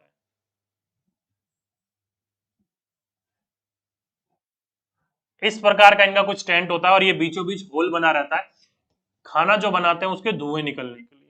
ये जो टेंट होता है तिकोना आकार का, इसी को क्या लोग क्या कहते हैं? तो ये कहते हैं रैबो। क्या कहते हैं? रैबो। और ये बहुत ही ठंडे इलाके में रहना प्रेफर करते हैं। क्यों? क्योंकि जितने ज्यादा ठंडे इलाके में ये लोग रहते हैं, इनके जो पास भेड़ बकरियां होते हैं उनके ऊपर उतने ही नरम बाल आते हैं, जो कि बहुत ही मशहूर पाशमीना बनता है जिससे। तो ये कहाँ के रहने वाले लोग हैं? तो लेह लद्दाख के रहने वाले लोग हैं। कहाँ के? लेह लद्दाख के रहने वाले लोग हैं। तो option number fourth is the right answer. क्या होगा? Fourth is the right answer. अब ये लेखा क्या होता है? तो लेखा कुछ नहीं दोस्तों, पत्थर के ऊपर पत्थर रखकर, वहां पर चट्टाने जो होती है छोटी छोटी, उसके ऊपर चट्टानों के ऊपर चट्टाने रखकर वो क्या कर लेते हैं, एक पूरा का पूरा बाड़ा तैयार कर लेते हैं, और इन्हीं बाड़ों के अंतर्गत ये जो है अपने जानवरों को रखते हैं। इसी को ये क्या कहता है? लेखा कहते हैं। क्या कहते हैं? लेखा कहते हैं। ठीक है, जैसे कि यहाँ पर आप देखोगे तो देखो दोस्तों, लेखा की दीवारें पत्थर और चट्टानों को एक दूसरे के ऊपर रखकर बनाते हैं। तो अगली बार आपसे पूछा जाएगा कि लेखा की दीवारें कैसे बनाई जाती हैं, तो आपको पता होना चाहिए पत्थर और चट्टानों को एक के ऊपर एक रखकर इसे बनाया जाता है। और साथ ही साथ में ये जो पाशमीना बकरियां होती हैं, इस झुंड की पहचान करने के लिए खास निशान बनाते हैं। और रोज सवेरे जो घर की महिलाएं होती हैं, कौन होती है, घर की औरतें जो होती हैं और जो जवान लड़कियां होती हैं, उनका ये रोज का काम है बकरियों को लेकर जाना और चरा कर लेकर आना। ठीक है, तो वो लेखा में रखते हैं। और ये जो अपने तिकोना टेंट होता है, उसको ये लोग रेबो कहते हैं। ओके, कहाँ के लोग हैं? तो ये चांगपा जनजाति के लोग हैं, चांगथांग के इलाके में रहते हैं, जो कि लेह लद्दाख में पड़ता है। ठीक है, आगे चलते हैं। उन आदिवासी वर्गों की पहचान कीजिए जो हिमाचल प्रदेश के भारत के मूल निवासी हैं। लीजिए भाई, हिमाचल प्रदेश के मूल निवासी बात करी गई है, आपको उनकी बात करी जा रही है। तो आप सही बच्चों को पता होगा, गुज्जर एवं गद्दी जनजाति जो है ये हिमाचल प्रदेश की मूल निवासी जनजाति है।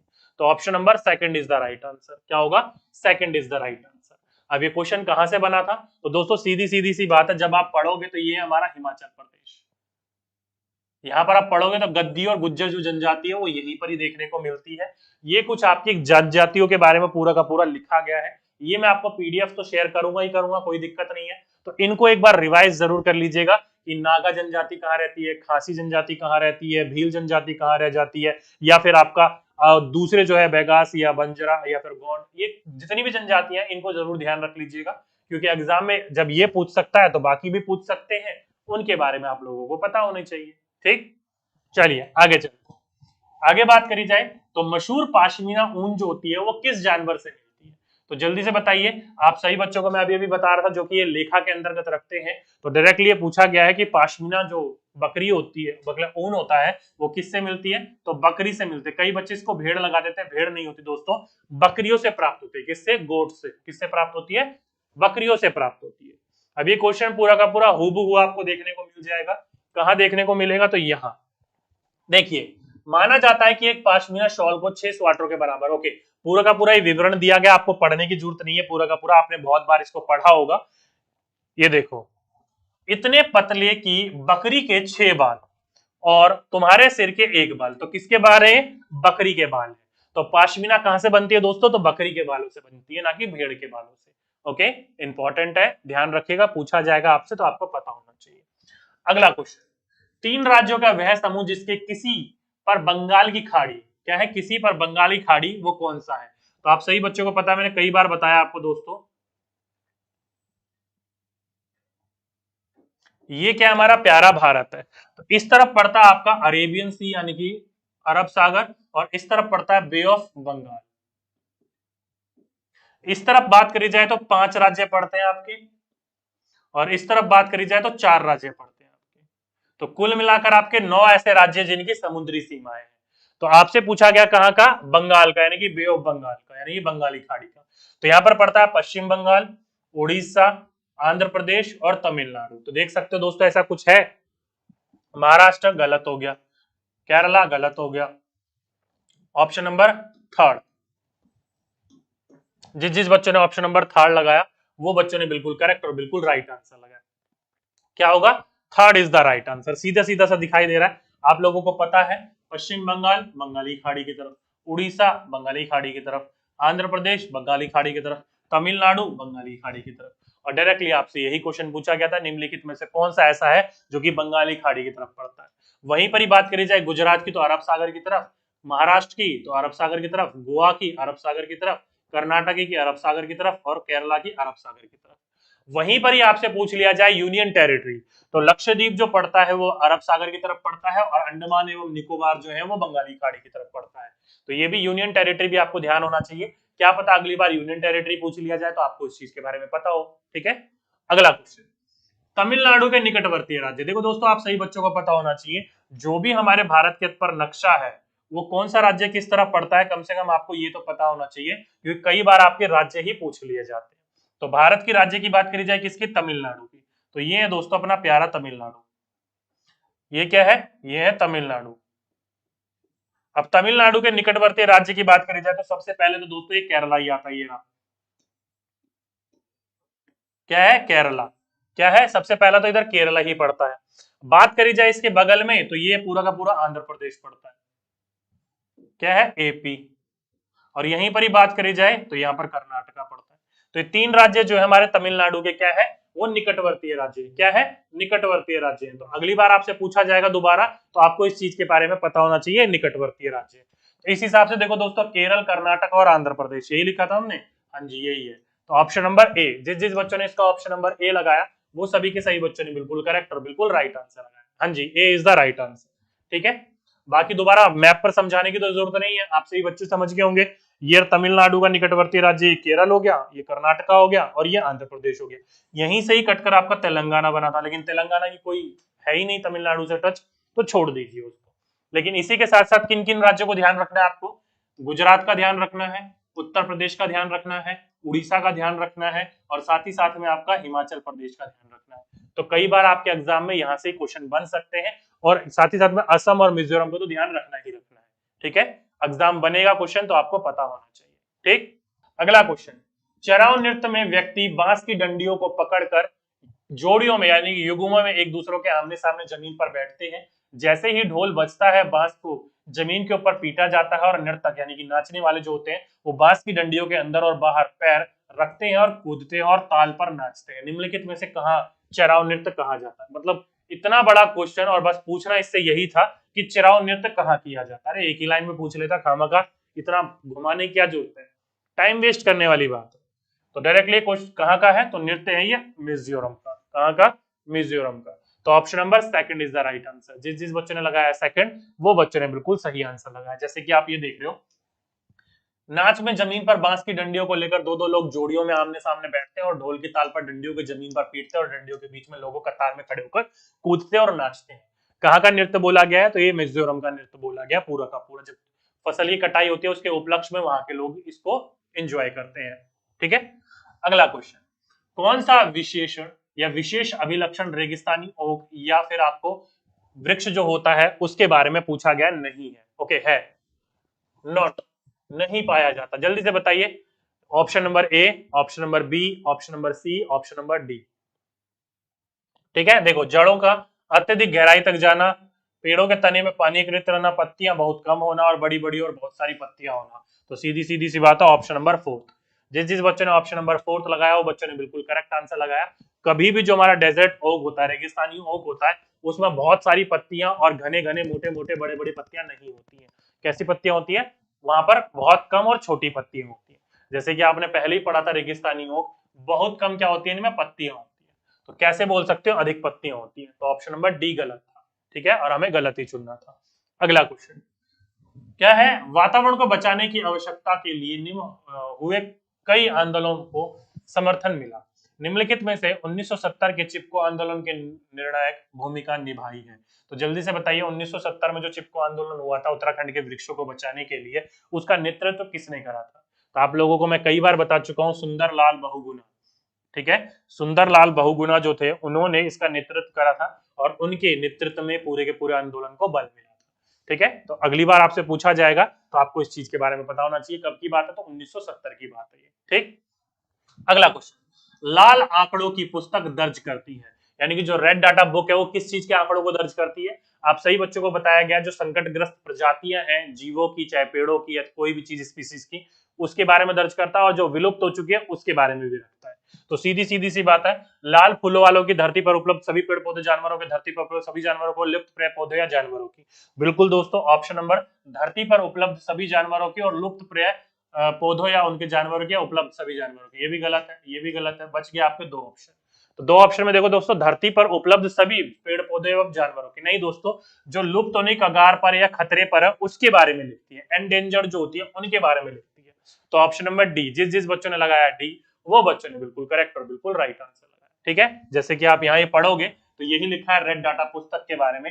रेड डाटा पुस्तक की बात करी जाए, जो भी हमारी संकटग्रस्त है, संकट अपन स्पीसीज है, चाहे पौधों की हो, जंतुओं की हो या अन्य स्पीसीज हो या फिर विलुप्त हो चुके हो, उन सभी के बारे में इसके अंतर्गत विवरण दर्ज रहता है। ठीक है, अगली बार पूछा जाएगा तो ध्यान रखिएगा। आगे बोला गया नीचे दिए गए विकल्पों में से मधुमक्खी सर्वाधिक उपयुक्त विशेषता पहचानिए। तो ये चार विशेषता थी, ये चार ऑप्शन थे। देखो दोस्तों क्या है, पहला, केवल रानी मक्खी अंडे देती है, बिल्कुल ठीक है। नर मक्खियों की कार्यकर्ताओं के कार्य में कई विशेष भूमिका नहीं होती है, बिल्कुल ठीक है। सभी मादा मक्खियां जो होती है वो अंडे देती है, नहीं दोस्तों गलत है। कार्यकर्ता मक्खियां भोजन को खोजती है और उनको छत्ते तक लेकर आती है, बिल्कुल ठीक है। ए बी और डी, ए बी और डी कहाँ है, ऑप्शन नंबर थर्ड। जिस जिस बच्चों ने ऑप्शन नंबर थर्ड लगाया वो सभी के सही बच्चों ने बिल्कुल सही आंसर लगाया। क्योंकि दोस्तों मैंने आपको कई बार बताया, क्या है, कई बार बताया है कि जो मधुमक्खियां होती है उसका बेस्ट समय पालने का होता है अक्टूबर से दिसंबर का। क्यों, क्योंकि इस समय ये क्या करती हैं, अंडे देती है। अब अंडे देंगे तो सीधी सीधी सी बात है, जो रानी मक्खी होती है उसका काम क्या होता है, अंडे देने का काम होता है। जो नर मधुमक्खियां होती है वो भी होती है, लेकिन बहुत सारी काम करने वाली मक्खियां होती है, और इन्हीं काम करने वाली मक्खियों का सबसे ज्यादा काम होता है, क्योंकि शहद के लिए फूलों का ढूंढना इन्हीं का ही काम है, रस मिल जाता है तो दूसरी मधुमक्खियों को बताना इन्हीं का ही काम है, रस को अपने छत्ते तक लाना इन्हीं का ही काम है, शहद बनाना इन्हीं का ही काम है, बच्चों को पालना इन्हीं का ही काम है। अगर ये ना हो तो शहद भी नहीं बनेगा, छत्ता भी नहीं बनेगा और बच्चों को पालन भी नहीं हो पाएगा। साथ ही साथ में जो नर मधुमक्खियां होती है उनका कुछ खास काम नहीं होता है छत्ते के लिए, यही बात इन्होंने यहाँ पर कर रखी थी, ठीक है। बस यही आपसे क्वेश्चन पूछा गया था, तो ये 4 बिंदु जहां मिले उसको ठीक करिए, बाकी आपको गलत करना है। ओके, चलिए आगे चलते हैं। अगला प्रश्न क्या बोला गया, हाथियों के बारे में नीचे के कथनों पर विचार कीजिए। तो हाथी के बारे में तो दोस्तों हम सब कुछ पढ़ चुके हैं, रिपीट हुआ था क्वेश्चन आपके एग्जाम में। एक झुंड में 20 से 25 हथनियां, नहीं दोस्तों गलत है, 10 से 12 ही होती हैं। हाथी केवल 4 से 5 वर्ष की आयु तक झुंड में नहीं, 14 से 15 वर्ष की आयु तक रहता है। एक बड़ा हाथी एक दिन में 100 किलो से ज्यादा अधिक पत्तियां झाड़ियां खा लेता है, बिल्कुल सही है, 1 क्विंटल या 100 किलो। किसी हाथियों के झुंड में सबसे बुजुर्ग हथनी जो होती है वो सबसे सारे फैसले लेती है, बिल्कुल ठीक है। तो बच गया आपका सी और डी, यानी कि ऑप्शन नंबर थर्ड। तो जिस जिस बच्चों ने लगाया सी और डी वो बच्चों ने बिल्कुल करेक्ट और बिल्कुल राइट आंसर लगाया। हाथी वाला क्वेश्चन आपके एग्जाम में कई बार रिपीट हुआ है, क्या हुआ है, कई बार रिपीट हुआ है। हमने हाथी के बारे में सब कुछ पढ़ रखा है, दोबारा पढ़ने की जरूरत नहीं है, क्योंकि अभी अभी मैंने हमने इनसे डिटेल में पढ़ा था, ठीक है। तो इसके बारे में आपको ध्यान रखना है। अगला क्वेश्चन था अपनी गर्दन को पीछे तक घुमा सकने वाला पक्षी। तो अभी अभी हमने बात करी थी उल्लू, जो कि लगभग 270 डिग्री तक अपनी गर्दन को लगभग पीछे तक घुमा लेता है। तो पीछे तक घुमाने वाला पक्षी कौन सा है, आउल है, यानी कि उल्लू है। तो ऑप्शन नंबर थर्ड, जिस जिस बच्चों ने थर्ड लगाया वो बच्चों ने बिल्कुल करेक्ट और बिल्कुल राइट आंसर लगाया, ठीक है। जैसे कि अभी अभी हमने बात करी, उल्लू अपनी गर्दन पीछे तक घुमा लेता है और मैना अपनी झटके से गर्दन को पीछे तक घुमाती है, ठीक है। अगला क्वेश्चन, खेजड़ी वृक्ष के बारे में नीचे के कथनों पर विचार कीजिए। देखो दोस्तों, खेजड़ी वृक्ष के बारे में आप पूछ लिया गया है, खेजड़ी वृक्ष के बारे में क्या सही है, चलिए पढ़ते हैं। यह वृक्ष जो है मुख्यतः रेगिस्तानी क्षेत्र में पाया जाता है, बिल्कुल ठीक है। इसे उगने के लिए अधिक जल की आवश्यकता नहीं होती, बिल्कुल ठीक है। यह वृक्ष अपने तने में जल संचरित करके रखता है, नहीं दोस्तों, वो डेजर्ट ओक यानी कि रेगिस्तानी ओक करता है। इसकी वृक्ष की छाल का उपयोग दवाइयों में बनाए होते हैं और तथा इनकी लकड़ियों को कीड़ा भी का प्रभाव नहीं होता है, बिल्कुल ठीक है। अगला है, इस वृक्ष की बहुत कम पत्तियां होती है। देखो दोस्तों, इसके अंतर्गत बहुत पत्तियां होती है, बहुत कम पत्तियां होती है, ऐसा कहीं पर भी नहीं लिखा हुआ है। डायरेक्टली लिखा हुआ है कि इस पेड़ की पत्तियों को वहां के रहने वाले जीव वगैरह खाते हैं। तो देखते हैं इस हिसाब से ऑप्शन ठीक है कि नहीं है। ए बी और डी तो बिल्कुल ठीक है, ए बी और डी बिल्कुल, ए बी और D is the right answer. जिस जिस बच्चों ने लगाया ए बी और डी, यानी कि ऑप्शन नंबर ए, वो बच्चों ने बिल्कुल सही आंसर लगाया, ए बी और डी। नहीं दोस्तों, सी गलत था ना, सी कैसे लगा रहे हो आप लोग, सी गलत है, ठीक है। जैसे कि आप ये देखो, ये पढ़ो, देखो लिखा है खेजड़ी, यह पेड़ रेगिस्तानी इलाकों में खूब पाया जाता है, पहला बिंदु। इसे ज्यादा पानी की आवश्यकता नहीं होती है, दूसरा बिंदु। इस पेड़ की छाल से दवा के काम आती है, तीसरा बिंदु। चौथा क्या है, इसकी लकड़ियों को कीड़ा भी नहीं लगता है, बिल्कुल चौथा बिंदु। इस पेड़ की जो फलियां होती है वो सब्जियां बनाई जाती है, वहां लोकल जो लोग होते हैं वो इनकी फलियों की सब्जी बनाकर खाते हैं, पांचवा बिंदु। छठा बिंदु, इसकी पत्तियां वहां पर रहने वाले जानवर खाते हैं। देखो दोस्तों, कम पत्तियां ज्यादा पत्तियां, ये कहीं नहीं लिखा है, डायरेक्टली पेड़ में अच्छी खासी पत्तियां होती हैं, ठीक है। तो ये छठा बिंदु था, और इसकी छाया के अंतर्गत जैसे हमारे जैसे बच्चे जो होते हैं वो खेलते हैं और मजे करते हैं, सातवां बिंदु। तो ये कुल मिलाकर 7 बिंदु यहाँ से निकलते हैं। अगर एग्जाम में रिपीट हो तो इन चीजों के बारे में आपको पता होना चाहिए, ठीक है। एक बच्चा बोल रहा है, Rakesh Kumar sir new question करवाइए, ये तो हो गया है। राकेश मेरे भाई, जो भी आपके एग्जाम में क्वेश्चन पूछे गए हैं वो मैं आपको करवा रहा हूं यहाँ पर, ठीक है। हाँ जी, बिल्कुल, यहां पर मैं वो क्वेश्चन करवा रहा हूं जो आपके एग्जाम में आए थे, मतलब प्रीवियस अभी जो पूछे गए। अगला क्वेश्चन, संपूर्ण विश्व में शुरू होने वाली ओजोन परत का संरक्षण एक महत्वपूर्ण पर्यावरण संबंधित पहल है। ओजोन परत का संरक्षण किस कारण प्रारंभ हुआ, इसका चुनाव कीजिए। तो किस कारण प्रारंभ हुआ था, जल्दी से बताइए। Option number A, option number B, option number C या फिर ऑप्शन नंबर डी। तो सीधी सीधी सी बात है, आप सभी बच्चों को पता होना चाहिए ऑप्शन नंबर सेकंड, जो मॉन्ट्रियल प्रोटोकॉल है ना, उसके अंतर्गत इस ओजोन परत की संरक्षण के लिए, बचाने के लिए एक पूरा का मुहिम चलाई गई थी। तो ऑप्शन नंबर जिस जिस बच्चों ने लगाया सेकंड, वो बच्चों ने बिल्कुल करेक्ट और बिल्कुल राइट आंसर लगाया है। ठीक है, हाँ जी। आप जब पढ़ोगे तो आपको पता हो जाना चाहिए कि ओजोन परत जो थी वो धीरे धीरे उसमें क्षति पहुंच रही थी। तो 1987 में कनाडा के अंतर्गत एक अंतरराष्ट्रीय संधि पर हस्ताक्षर हुआ, जिसे क्या कहा जाता, तो मॉन्ट्रियल प्रोटोकॉल कहा जाता। उसके अंतर्गत ये बात कही गई थी कि जो भी हमारा ये जो ओजोन परत का क्षति पहुंच रही है, उसको हमें बचाना हमारा कार्य होगा। ठीक है, और ये प्रभावी कब हुई थी? 2 साल बाद 89 में हुई थी। ठीक, अगला क्वेश्चन, अदरक में कौन सा भाग खाने योग्य होता है? तो अदरक में कौन सा भाग खाने योग्य होता है? तो पत्तियां, मूल, तना या फिर जड़। तो सीधी सीधी सी बात है, अदरक क्या होता है? अदरक क्या होता है दोस्तों, जल्दी से बताइए। अदरक क्या होता है? जड़ खाते हैं कि तना खाते हैं? कौन सा बच्चा बताएगा?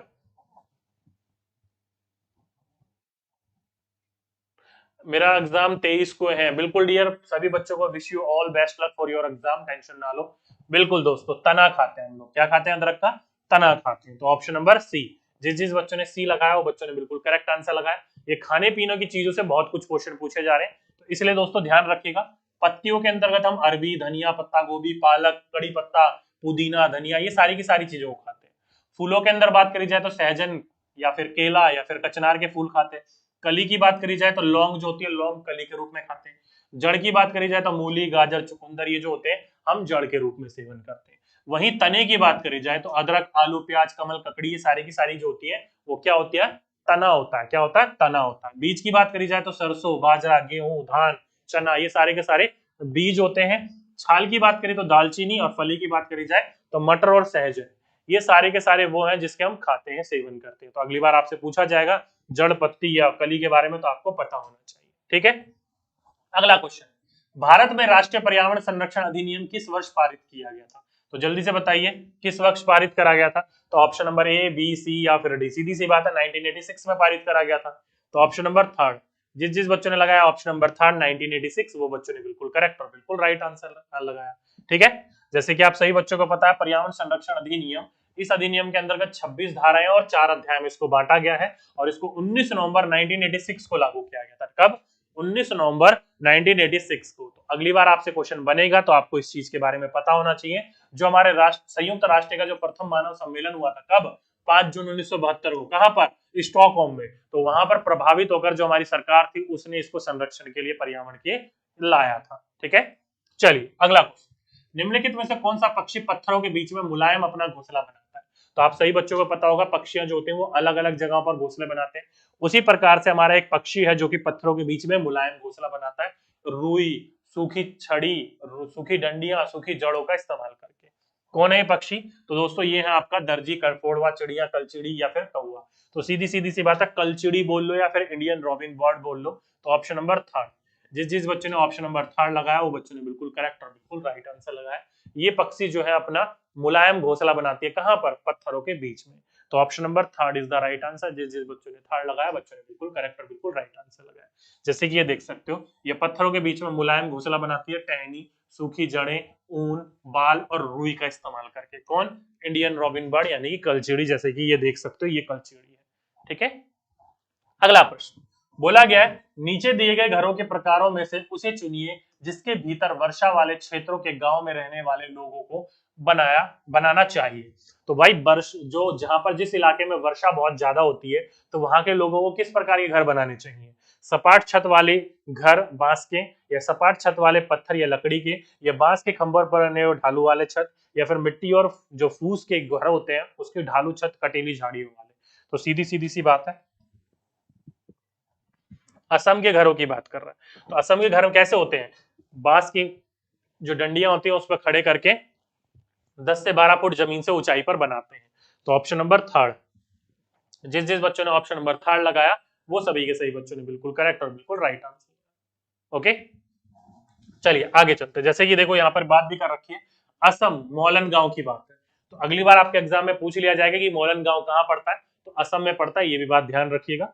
यहाँ पर जो बारिश होती है बहुत ज्यादा होती है, इसलिए यहाँ के जो घर होते हैं वो जमीन से लगभग लगभग 10 से 12 फीट ऊंचे बनाए जाते हैं जमीन से, जिसको आप 3 से 3.5 मीटर भी बोल सकते हो, कोई दिक्कत वाली बात नहीं है। ठीक है, और इन्हें कहाँ बनाया जाता है? मजबूत बांस के खंभों पर बनाया जाता है, जिनकी छतें कैसी होती है? ढालू छतें होती है, और अंदर से भी ये घर कैसे बने होते हैं? लकड़ी के बने होते हैं। कैसे? लकड़ी के बने होते हैं। ठीक है, चलिए आगे चलिए। आगे क्या है? पोचमपल्ली एक शहर है जहाँ के अधिकांश परिवार बुनाई का कार्य करते हैं और एक विशेष प्रकार का वस्त्र जिसे बुनते हैं पोचमपल्ली कहलाता है। शहर जहाँ सुंदर चमकदार रंगों की साड़ियां बनती है, किस राज्य का ये भाग है? तो सीधी सीधी सी बात है, जो पोचमपल्ली एक कस्बा पड़ता है तेलंगाना राज्य के अंतर्गत। कहा? तेलंगाना राज्य के अंतर्गत। तो option number fourth is the right answer. जिस जिस बच्चे ने इसका ऑप्शन नंबर फोर्थ लगाया, उस बच्चे ने बिल्कुल करेक्ट और बिल्कुल राइट आंसर लगाया। ठीक है, जैसे कि हमने पढ़ा भी था कि उनका गांव तेलंगाना राज्य के पोचमपल्ली कस्बे के पास है, और यहाँ ज्यादातर जो परिवार है वो क्या है? बुनकर है, जो कि पोचमपल्ली, जो कि इनके शहर का, इनका इलाके का नाम है, उसी नाम पर ही इन्होंने रख रखा है। ठीक, और मशहूर भी है।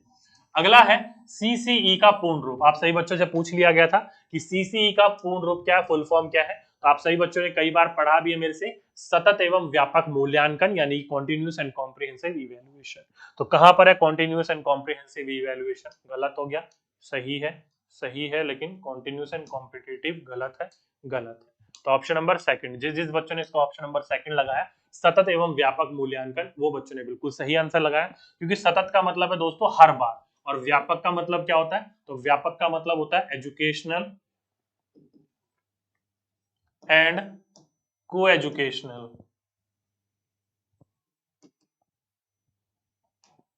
शैक्षिक और सह शैक्षिक दोनों पक्ष जहां पर आ जाए उसको कहा जाता है व्यापक। ठीक है, तो इस बात को ध्यान रखिएगा, अगर एग्जाम में पूछा जाएगा तो इस चीज के बारे में आपको पता होना चाहिए। अगला क्वेश्चन, निम्न में से कौन सा ईवीएस के पाठ्य है वो चर्चा का उप थीम है?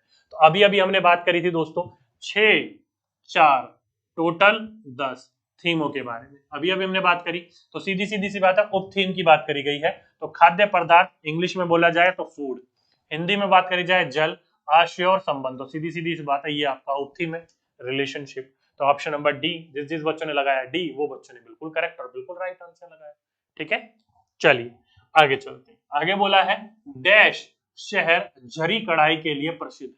तो कौन सा शहर जो है वो जरी कढ़ाई के लिए प्रसिद्ध है? जल्दी से बताइए, लखनऊ, ग्वालियर, बनारस या पटना?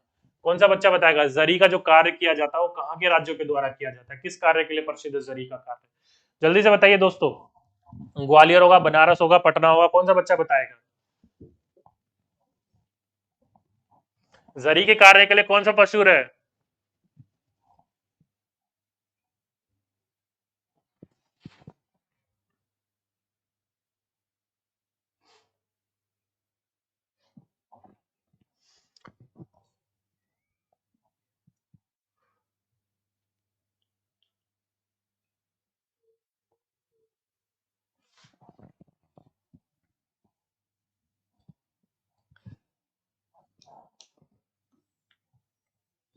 ये दो ऑप्शन बहुत आ रहे हैं, ग्वालियर और बनारस। बिल्कुल भाई, ध्यान रखिएगा, बनारस जो है वो बहुत ज्यादा आपके जरी के कार्यों के लिए मशहूर है। क्या है? मशहूर है। तो अगली बार आपसे पूछा जाएगा तो आपको इस चीज के बारे में पता होना चाहिए। बिल्कुल दोस्तों, लखनऊ भी आपका सही आंसर है, लेकिन मशहूर ज्यादा बनारस के रूप में देखने को मिलता है। तो सी इज द राइट आंसर। ठीक है, बिल्कुल। चलिए आगे चलते हैं। आगे बोला गया कि निम्नलिखित में से किस स्थल को विश्व की योग राजधानी कहा जाता है? तो जल्दी से बताइए, किसको कहा जाता है? वे जो योगी, या क्या कहा जाता है? योग शहर कहा जाता है, या योग कैपिटल ऑफ वर्ल्ड कहा जाता है? जल्दी से बताइए, कौन सा बच्चा बताएगा? Option number A, B, C या फिर डी?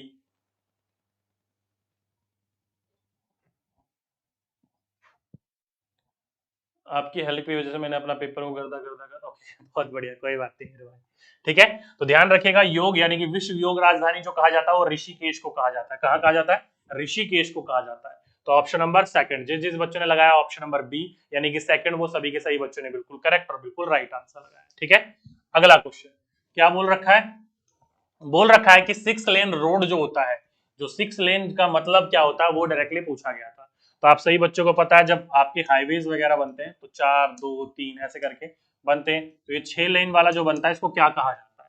तो ऑप्शन नंबर ए राष्ट्रीय राजमार्ग, ऑप्शन नंबर बी राज्य राजमार्ग, ऑप्शन नंबर डी जिला सड़क, या फिर ऑप्शन नंबर 4 एक्सप्रेस वे। तो सीधी सीधी सी बात है, इसको क्या कहा जाता है? एक्सप्रेस वे कहा जाता है। क्या कहा जाता है? एक्सप्रेस वे कहा जाता है। तो ऑप्शन नंबर डी, जिस जिस बच्चों ने डी लगाया वो सभी के सही बच्चों ने बिल्कुल करेक्ट और बिल्कुल राइट आंसर लगाया। ठीक, जैसे कि आप यहाँ पर ये देख रहे हो, इसको क्या कहा जाता है? एक्सप्रेस कहा जाता है। और भारत की जो पहली एक्सप्रेस वे थी वो कौन थी? तो पूर्णा एक्सप्रेस वे थी, जो कि 2002 में शुरू हुई थी, 6 लेन वाली। ठीक है, आगे चलते, आगे बोला गया नीचे दिए गए लक्षण वाले पक्षी का क्या नाम है? एक पक्षी ऐसा जिसके दुम पर पैसा, तो अभी अभी हमने बात करी थी, ये क्वेश्चन रिपीट हुआ आपके एग्जाम में, पिकॉक। तो जिस जिस बच्चों ने इसका ऑप्शन नंबर पिकॉक यानी कि मोर लगाया, वो बच्चों ने बिल्कुल सही आंसर लगाया, क्योंकि एक पक्षी ऐसा जिसके सिर के ऊपर क्या है? वो है ताज, और सिर से लेकर दुम तक क्या दिखता है? नीला नीला। तो वो क्या है? तो वो भी आपका मोर है। और एक पक्षी ऐसा जिसके दुम पर पैसा और सिर से दुम तक दिखे नीला नीला, वो भी आपका मोर है। कुछ भी देखने को मिले तो मोर ही उसका सही आंसर होगा। ठीक, अगला क्वेश्चन, क्वेश्चन बोला था कि ईवीएस के लिए रचनात्मक आकलन, तो ऑप्शन नंबर ए, बी, सी और डी, और इनमें से आपको ऑप्शन पूछा था। तो रचनात्मक आकलन यानी कि फॉर्मेटिव असेसमेंट क्या होता है, आप सभी बच्चों को पता होना चाहिए। फॉर्मेटिव असेसमेंट उसको कहा जाता है जिसमें आपका निदान भी किया जाता है और इसमें आपका उपचार भी किया जाता है, दोनों की दोनों चीजें करी जाती है। उसको हम क्या कहते हैं? फॉर्मेटिव यानी कि रचनात्मक कहते हैं। तो ये चार चीजें दी गई थी अधिगम के लिए, अधिगम का आकलन के साथ, और अधिगम के बारे में। तो इनमें से आपको 2 या 3 जो भी आपकी बेस्ट हो वो चुननी थी। तो अधिगम का तो बिल्कुल गलत है। क्यों? क्योंकि असेसमेंट ऑफ लर्निंग जो होता है, अधिगम का आकलन जो होता है, ये फॉर्मेटिव ना कहलाकर सबमेटिव कहलाता है। क्या कहलाता है? सबमेटिव कहलाता है। और बाकी जो और बाकी जो तीनों के तीनों है, ये तीनों के तीनों आपके जो है रचनात्मक कहलाते हैं। इसमें टीचर ही सब सारी दुविधा में डालता है और टीचर ही दुविधा से बाहर निकालता है। इसमें जो है साथ मिलकर करते हैं और इसमें जो है ग्रुप बनाकर कर रहे होते हैं। तो ये सारे के सारे आपके ठीक थे, लेकिन बी गलत था। तो बी देखो, यहाँ गलत हो गया, यहाँ गलत हो गया, यहाँ गलत हो गया, तो बच गया आपका ऑप्शन नंबर ए। तो option number A is the right answer. क्या होगा? A is the right answer. B नहीं होता दोस्तों, अधिगम का आकलन नहीं होता है। इसके अंतर्गत जो है आपका साल भर का पूरा उपलब्धि चेक करी जाती है कि आप नेक्स्ट क्लास में जाने योग्य हो कि नहीं। ठीक है, ध्यान रखिएगा इस बात को। ये चारों के चारों मैंने आपको कई बार पढ़ा रखे हैं, अगर एग्जाम में फिर पूछा जाएगा तो आपको पता होना चाहिए। ठीक, अगला क्वेश्चन, कथक नाच कहाँ के लोग करते हैं? या तो ये तो बिल्कुल सिंपल सी लोग बात है, यूपी वाले सारे बता देंगे। ओके, यहाँ गलत हो गया, यहाँ मिसप्रिंट है, कोई बात नहीं। कथक के जो नाच होता है वो कहाँ करते हैं? जल्दी से बताइए, कथक जल्दी से बताइए, कौन सा बच्चा बताएगा? बिल्कुल, कहाँ के करते हैं? यूपी वाले, उत्तर प्रदेश वाले करते हैं कथक। तो ऑप्शन नंबर थर्ड, जिस जिस बच्चों ने ऑप्शन नंबर थर्ड लगाया वो सभी के सही बच्चों ने बिल्कुल करेक्ट और बिल्कुल राइट आंसर लगाया। क्यों? क्योंकि मैंने आपको सारे के सारे नृत्य बता रखे थे, आपको याद करवा रखे थे, कई बार मैंने आपको रिवाइज करवाया था। दोबारा पूछा जाए तो ध्यान रखिएगा इस चार्ट को, जिसमें हमने बात करी अभी किसकी? तो हमने बात करी कथक की। और कथक कहाँ के लोग करते हैं? तो यूपी की, उत्तर प्रदेश के लोग जो है कथक करते हैं। क्या करते हैं? कथक करते हैं। बाकी और भी अगर कोई नृत्य पूछा जाए तो इनके बारे में आप लोगों को पता होना चाहिए। ठीक है, इंपॉर्टेंट है, ध्यान रखिएगा, पूछा जाएगा आपसे तो आपको इन चीजों के बारे में पता होना चाहिए। ओके, हाँ जी, ये मैं आपको पूरा का पूरा पीडीएफ दे दूंगा, आराम से आप लोग रिवाइज कर लीजिएगा, मैंने काफी बार आपको पढ़ा भी रखा है। ठीक है, अगला क्वेश्चन, मधुबनी चित्रकला के बारे में सही कथन को चुनिए। इस चित्र को, ये पूरा का पूरा 4 ऑप्शन है और ये 4 बिंदु दिए गए हैं, बताइए करेक्ट आंसर क्या होगा? ऑप्शन ए, बी, सी या फिर डी। लाइक करो बिल्कुल दोस्तों, अगर लाइक, जिस जिस बच्चों को अगर लेक्चर अच्छा लग रहा हो तो लाइक और शेयर जरूर करिएगा, अगर वीडियो अच्छी लगती हो तो। ठीक है, और आगे भी आपको मुझसे जुड़े रहना है तो सब्सक्राइब करके बेल नोटिफिकेशन को दबा के ऑल पर सेट कर लीजिएगा। आगे मैं किसी भी प्रकार की कोई क्लास लाऊंगा, जैसे ही केवीएस की ईवीएस में लाने वाला हूँ। कई बच्चे मुझे बार बार परेशान हो रहे हैं कि सर प्लीज एग्जाम की डेट अनाउंस हो गई है, केवीएस की ईवीएस करवा दीजिए। तो केवीएस की ईवीएस के लिए दोस्तों सबसे पहले तो आपको तीसरी, चौथी और पांचवी क्लास की बुक तो पढ़नी ही पड़ेगी ईवीएस की, जो कि मैंने कई बार पढ़ा रखी है, उसको हम रिपीट नहीं करेंगे। उसके अलावा जो हमारी ज्योग्राफी होती है एंड साइंस होती है वो मैं आपको करवाऊंगा नए तरीके से। ठीक है, हाँ जी। तो इसका आंसर जिस जिस बच्चों ने क्या लगाया, सी। सी क्या है भाई? तो इन, बिल्कुल ठीक है, तो करेक्ट आंसर। इन चित्रों को इंसान, जानवर, फूल और पक्षियों के मछली, बिल्कुल ठीक है। यह लोक चित्रकला जो है बहुत पुरानी है और इसका नाम मधुबनी नामक स्थान पर पड़ा, बिल्कुल ठीक है। ये राजस्थान का नहीं है दोस्तों, ये मधुबनी बिहार का है। तो ए, बी और सी होगा ना, ए, बी और सी, यानी कि ये होगा ना second, option number second. D गलत है दोस्तों, राजस्थान का हिस्सा थोड़ी है। सी इज द राइट आंसर। जिस जिस बच्चों ने सी लगाया वो बच्चों ने बिल्कुल करेक्ट और बिल्कुल राइट आंसर लगाया। ठीक है, हाँ जी भाई, मैं पीडीएफ दे दूंगा, कोई दिक्कत वाली बात नहीं है। जैसे ये देखो, मधुबनी जो है इसे कहते हैं, ये चित्रकला जो है बहुत पुरानी है। इस चित्रकला का नाम जो है मधुबनी क्यों पड़ा पता है? क्योंकि बिहार के मधुबनी नाम का एक जिला है और त्योहार और खुशी के मौके पर वहां के घर की दीवारों पर और आंगनों में इस तरह के चित्र बनाए जाते हैं। इस चित्र को बनाने के लिए चावल के पिसे हुए घोल के अंतर्गत रंग मिलाकर किए जाते हैं। ये रंग खास तरह के होते हैं, इन्हें बनाने के लिए नील, हल्दी, फूल, पेड़ पौधों के रंगों का इस्तेमाल किया जाता है और चित्रों में इंसान, जानवर, पेड़, फूल, पक्षी, मछली और आदियों का, जीव जंतुओं का चित्र बनाया जाता है। तो डायरेक्टली यहां से क्वेश्चन देखने को मिला था आपके एग्जाम में। ठीक है, चलिए अगला क्वेश्चन। अगला क्वेश्चन बोला गया किसी राज्य का मानचित्र पर दिया हुआ है कि 1 सेंटीमीटर इजिकल टू में इतना है, तो 9.7 सेंटीमीटर कितना होगा। कई बच्चे पूछ रहे हैं सर टेलीग्राम जो है आपका उसके ऊपर मिलेगा। हाँ जी दोस्तों, ये जो हमारा पीडीएफ है इसको मैं टेलीग्राम पर डलवा दूंगा, जो कि हमारा पीडीएफ टेलीग्राम का चैनल का लिंक मैं आपको दे देता हूँ। ये हमारा आईडी है DK Gupta 1112। इसके ऊपर डायरेक्टली आप जाओगे तो आपको यहाँ पर इसका पीडीएफ मिल जाएगा। बाकी कोई दिक्कत वाली बात नहीं, अगर किसी बच्चे को नहीं मिल रहा है तो मैं आपको टेलीग्राम का लिंक भी शेयर कर देता हूँ ताकि आप लोग आराम से उस तक पहुंच जाओ। ठीक है,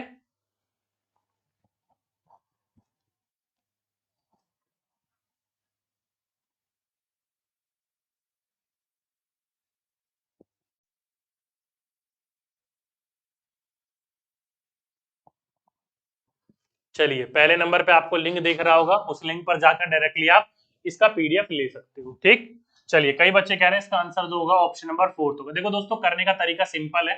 1 सेंटीमीटर जो है इजिकल टू में 110 मीटर है, तो 9.7 पूछा है, तो डायरेक्टली इसको इससे मल्टीप्लाई कर दो।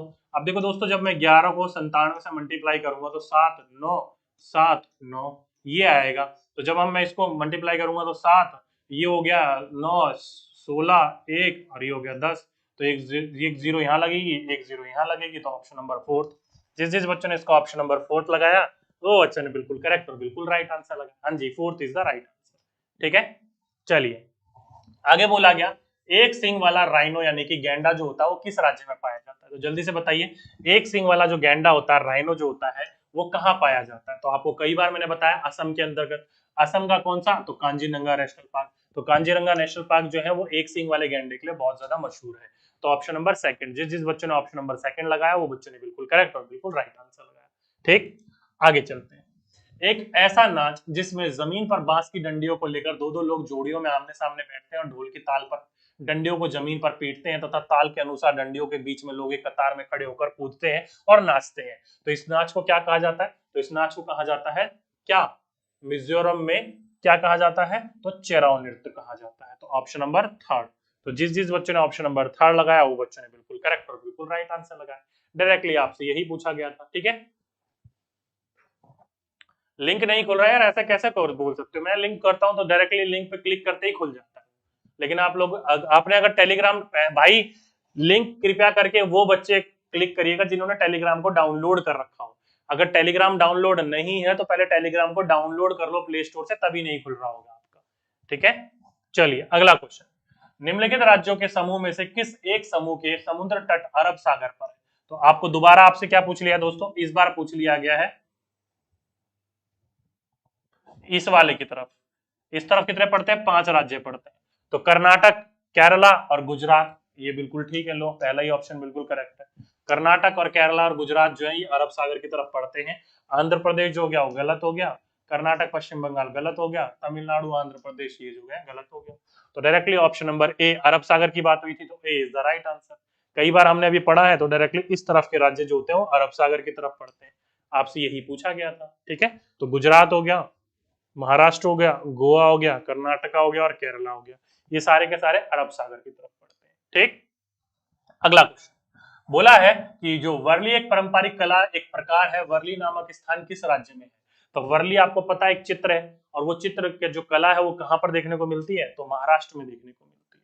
तो ऑप्शन नंबर डी, जिस जिस बच्चों ने लगाया महाराष्ट्र, ऑप्शन नंबर डी, वो सभी के सही बच्चों ने बिल्कुल करेक्ट और बिल्कुल राइट आंसर लगाया। ठीक है, D is the right answer. ठीक है, डायरेक्ट नहीं खुलता है सर, डायरेक्ट कैसे खुलेगा डियर, टेलीग्राम डाउनलोड कर लो ना तभी तो खुलेगा ना।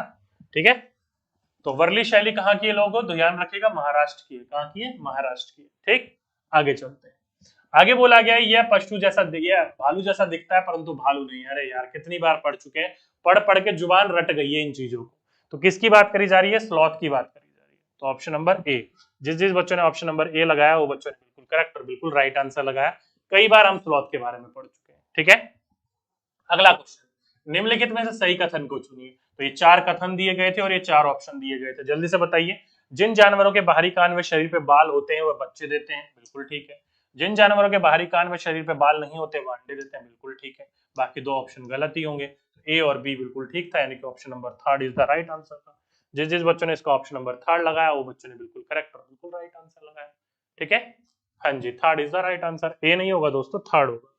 जिस जिस बच्चों ने थर्ड लगाया बच्चों ने बिल्कुल करेक्ट आंसर लगाया। ठीक, चलिए, जैसे कि यहाँ देख सकते हो कि जिन जानवरों के कान बाहर दिखाई देते हैं उनके शरीर पर बाल होते हैं वह बच्चे देते हैं, और जिन जानवरों के कान बाहर दिखाई नहीं देते उनके शरीर पर बाल नहीं होते वह अंडे देते हैं। कई बार हम लोग पढ़ चुके हैं इस चीज के बारे में। ठीक है, अगला प्रश्न क्या बोल रखा है, नई दिल्ली में रहने वाला कोई व्यक्ति जो है पहले भोपाल मध्य प्रदेश और फिर रांची झारखंड का भ्रमण करना चाहता है। तो देखो दोस्तों, नई दिल्ली का कोई व्यक्ति है, कहाँ जा रहा है ये, पहले कहाँ जा रहा है भाई, मध्य प्रदेश भोपाल जा रहा है, यहाँ जा रहा है। फिर कहाँ जा रहा है, रांची, यानी कि इस तरफ को देखने को मिल रहा है। ठीक है, चलिए, तो ये किस तरफ का फिगर हो गया, तो साउथ हो गया और फिर ईस्ट हो गया। तो साउथ देन ईस्ट कहीं दिख रहा है भाई, ये रहा option number third, south then east. Option number second, sorry third नहीं, सेकंड। जिस जिस बच्चों ने सेकंड लगाया वो बच्चों ने बिल्कुल करेक्ट और बिल्कुल राइट आंसर लगाया, क्योंकि सीधी सीधी सी बात है ना, ये दिल्ली हो गया, ये मध्य प्रदेश भोपाल हो गया और ये झारखंड रांची हो गया। बस यही आपसे क्वेश्चन पूछा गया था, तो option number second is the right answer. ठीक, अगला क्वेश्चन, निम्नलिखित में से सत्य कथन को चुनिए। लीजिए, फिर हाथी के बारे में आ गया। हाथी तो बड़ा पसंद हो रहा है भाई इस बार। हाथी गदले पानी में खेलना पसंद करता है, बिल्कुल ठीक है, क्योंकि शरीर को ठंडक मिलती है। अधिकांश हाथी दिन में 10 घंटे सोता है, नहीं दोस्तों, केवल 2 से 4 घंटे ही सोता है। 3 महीने के हाथी का वजन जो होता है 200 किलो होता है, बिल्कुल ठीक है। अधिकांश बड़े हाथी एक दिन में लगभग लगभग 100 किलो से ज्यादा पत्तियां खा लेते हैं, बिल्कुल ठीक है। तो 1 3 4, 1 3 4 कहीं दिख रहा है भाई, ये रहा 1 3 4, ऑप्शन नंबर फर्स्ट। हल्का सा मिसप्रिंट था, कोई बात नहीं, ऑप्शन नंबर फर्स्ट 1 3 4। जिस जिस बच्चों ने लगाया 1 3 4 वो बच्चों ने बिल्कुल करेक्ट और बिल्कुल राइट आंसर लगाया था। ठीक है सर, ये 19 को पूछा गया था। हाँ भाई, 19 में बाकी एग्जामों में बहुत ज्यादा देखने को मिल रहा था। हाथी के बारे में हम बहुत चीजें पढ़ चुके हैं, दोबारा पढ़ने की जरूरत नहीं है।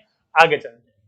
बोला गया है कि भौतिक विशेषताओं के आधार पर कद्दू के पौधे जो होते हैं वो डैश है। तो कद्दू का जो पौधा होता है, यानी कि जो पंपकिन होता है, वो क्या होता है, जल्दी से बताइए। एक होता है क्रीपर, एक होता है क्लाइंबर। कीपर क्या होता है, जो कि आपका रेंगता रहता है नीचे नीचे, और क्लाइमर क्या होता है, जो ऊपर चढ़ जाता है। तो सीधी सी बात है, जल्दी से बताइए कद्दू का पौधा किस प्रकार का है। हाँ, 1 3 4 वो लगाया बच्चों ने, बिल्कुल करेक्ट आंसर लगाया। अगला क्वेश्चन आपकी स्क्रीन के ऊपर है, कद्दू का जो पौधा होता है वो किस प्रकार का पौधा होता है, बिल्कुल ऑप्शन नंबर बी। जिस जिस बच्चों ने ऑप्शन नंबर बी लगाया वो बच्चों ने बिल्कुल करेक्ट आंसर लगाया, ऑप्शन नंबर सेकंड सही आंसर है। क्यों, क्योंकि आप सही बच्चों को पता है, क्रीपर एंड क्लाइंबर के बारे में आपको काफी बार पढ़ा चुका हूँ, साइंस के टॉपिक में है। जैसे कि ये देखो, ये कद्दू जैसा ही दिख रहा है, तो क्या है, जमीन पे फैला हुआ और ये ऊपर चढ़ रहा है। तो ऊपर मतलब क्लाइम क्लाइम कर रहा है, ऊपर चढ़ता जाता है। आरोही लता और विस्पी लता कहा जाता है इनको। तो डायरेक्टली जिन जिन बच्चों ने लगाया ऑप्शन नंबर सेकंड सही लगा। अगला क्वेश्चन, कोई 5 सितंबर 2022 को एक ट्रेन में बैठा था और यहां से यहां तक पहुंचा और यहां से इतने किलोमीटर का है। तो यार ये डिस्टेंस एंड डायरेक्शन के तो क्वेश्चन मैंने आपको कई बार करवा रखे हैं। चलिए सॉल्व करिए, मुझे बताइए करेक्ट आंसर क्या होगा। कई बार मैंने सॉल्व करवा रखा, कई बार तरीका भी बता रखा है। तो आप मुझे बताइए इसका करेक्ट आंसर क्या होगा, किस तरीके से इसको सॉल्व करते हैं, जल्दी से बताइए। हाँ जी, हाँ जी, हाँ जी, जल्दी से बताइए।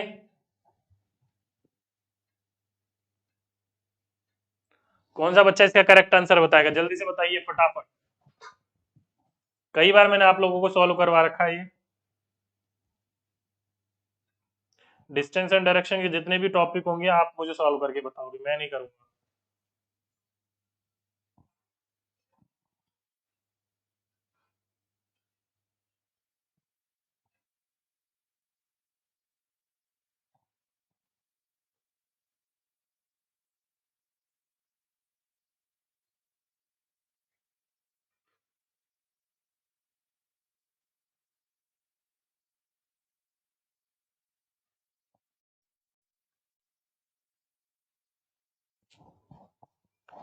चलिए, 61/5, 61/5, 61/5 बोल रहे हैं बच्चे, तो ऑप्शन नंबर सेकंड बोल रहे हैं। चलिए मैं सेकंड मान लेता हूं, मैंने अभी तक सॉल्व नहीं कर रखा है, सॉल्व नहीं करा है। सीधी सी बात है, सॉल्व करना जल्दी से बताइए, सॉल्व करना जल्दी से बताइए, फिर मैं सॉल्व करूंगा, नहीं तो मैं आगे बढ़ रहा हूँ। मैंने कई बार आपको सॉल्व कर रखा है, मुझे नहीं लगता इसमें कोई किसी प्रकार की दुविधा होनी चाहिए किसी बच्चे को। जल्दी से बताइए, सॉल्व करना है या आगे चलें?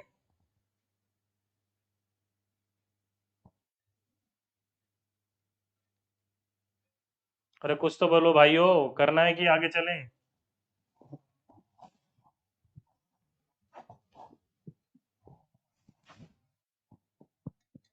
Sir UP TET batch, okay dear, मैं प्लान कर रहा हूँ, फिर बताता हूँ।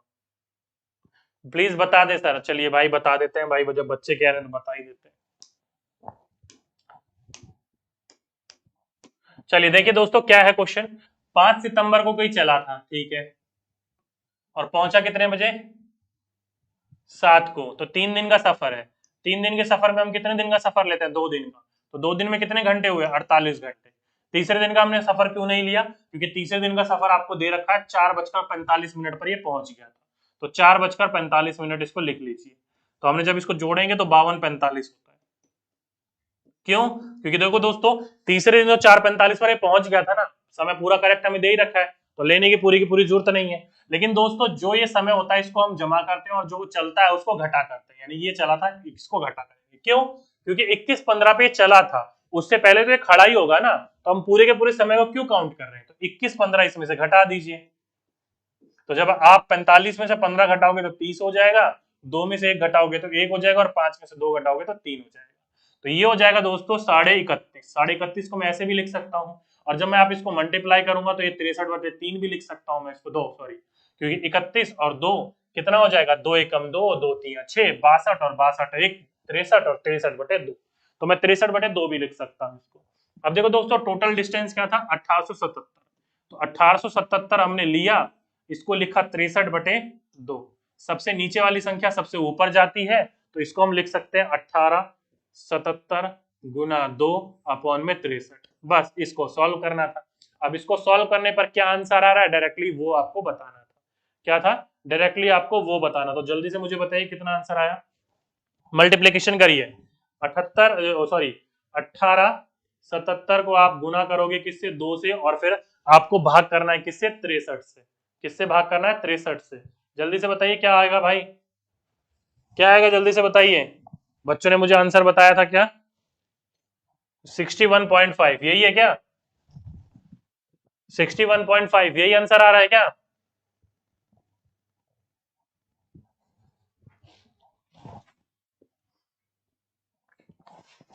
सात दूनी 14, 4 7 दूनी 14, 1 15, 8 दूनी 16, 1 17, 2 एकम 2 और 1 3 अपॉन में 63।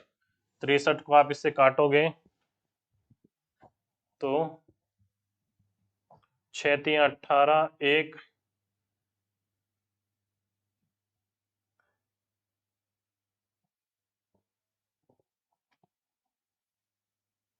चले 61 कैसे आ जाएगा तुम्हारा?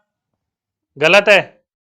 इसका आंसर 59.5 होगा। किसने लगाया था भाई सेकंड? कौन थे महारथी ये करने वाले? हाँ 59.5 होगा। क्या होगा? 59.5 होगा। ठीक, ऑप्शन नंबर थर्ड, जिस जिस बच्चे ने ऑप्शन नंबर थर्ड लगाया, अच्छा हुआ भाई हमने कर लिया इसको, ना तो मैं तो 61.5 समझ के चलता आप ही। थर्ड थर्ड है इसका, थर्ड, सेकंड नहीं होगा। जिस जिस बच्चों ने सेकंड लगाया वो बच्चों ने गलत लगाया, ध्यान रखिएगा इस बात।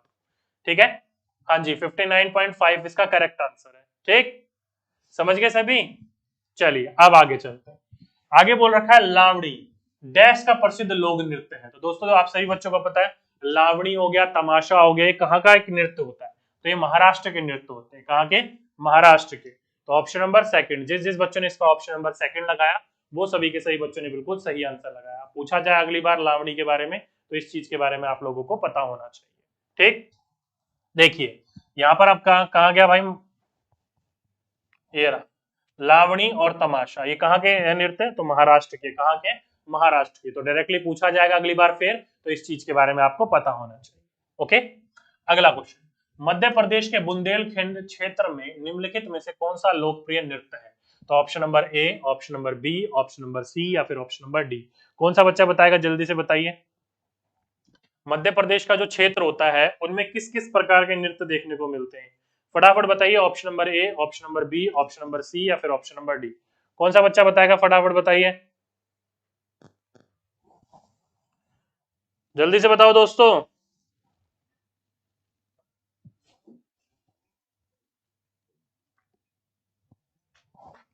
ऑप्शन नंबर ए बिल्कुल दोस्तों, ऑप्शन नंबर ए। जिस जिस बच्चों ने ऑप्शन नंबर ए लगाया जवारा, वो बच्चों ने बिल्कुल सही आंसर लगाया। ये एक लोकप्रिय नृत्य है जो कि आपके मध्य प्रदेश बुंदेलखंड के रीजन में देखने को मिलता है। ठीक है, अगला क्वेश्चन, निम्नलिखित में से कौन सा भारत का केंद्र शासित प्रदेश है? Which one of the following is union territory of India? जल्दी से बताइए, कौन सा बच्चा बताएगा? Option number A, B, C या फिर डी? यूनियन टेरिटरी आप सही बच्चों को पता है, भारत के अंदर कितने हैं? 8 है। जल्दी से बताइए करेक्ट आंसर क्या है।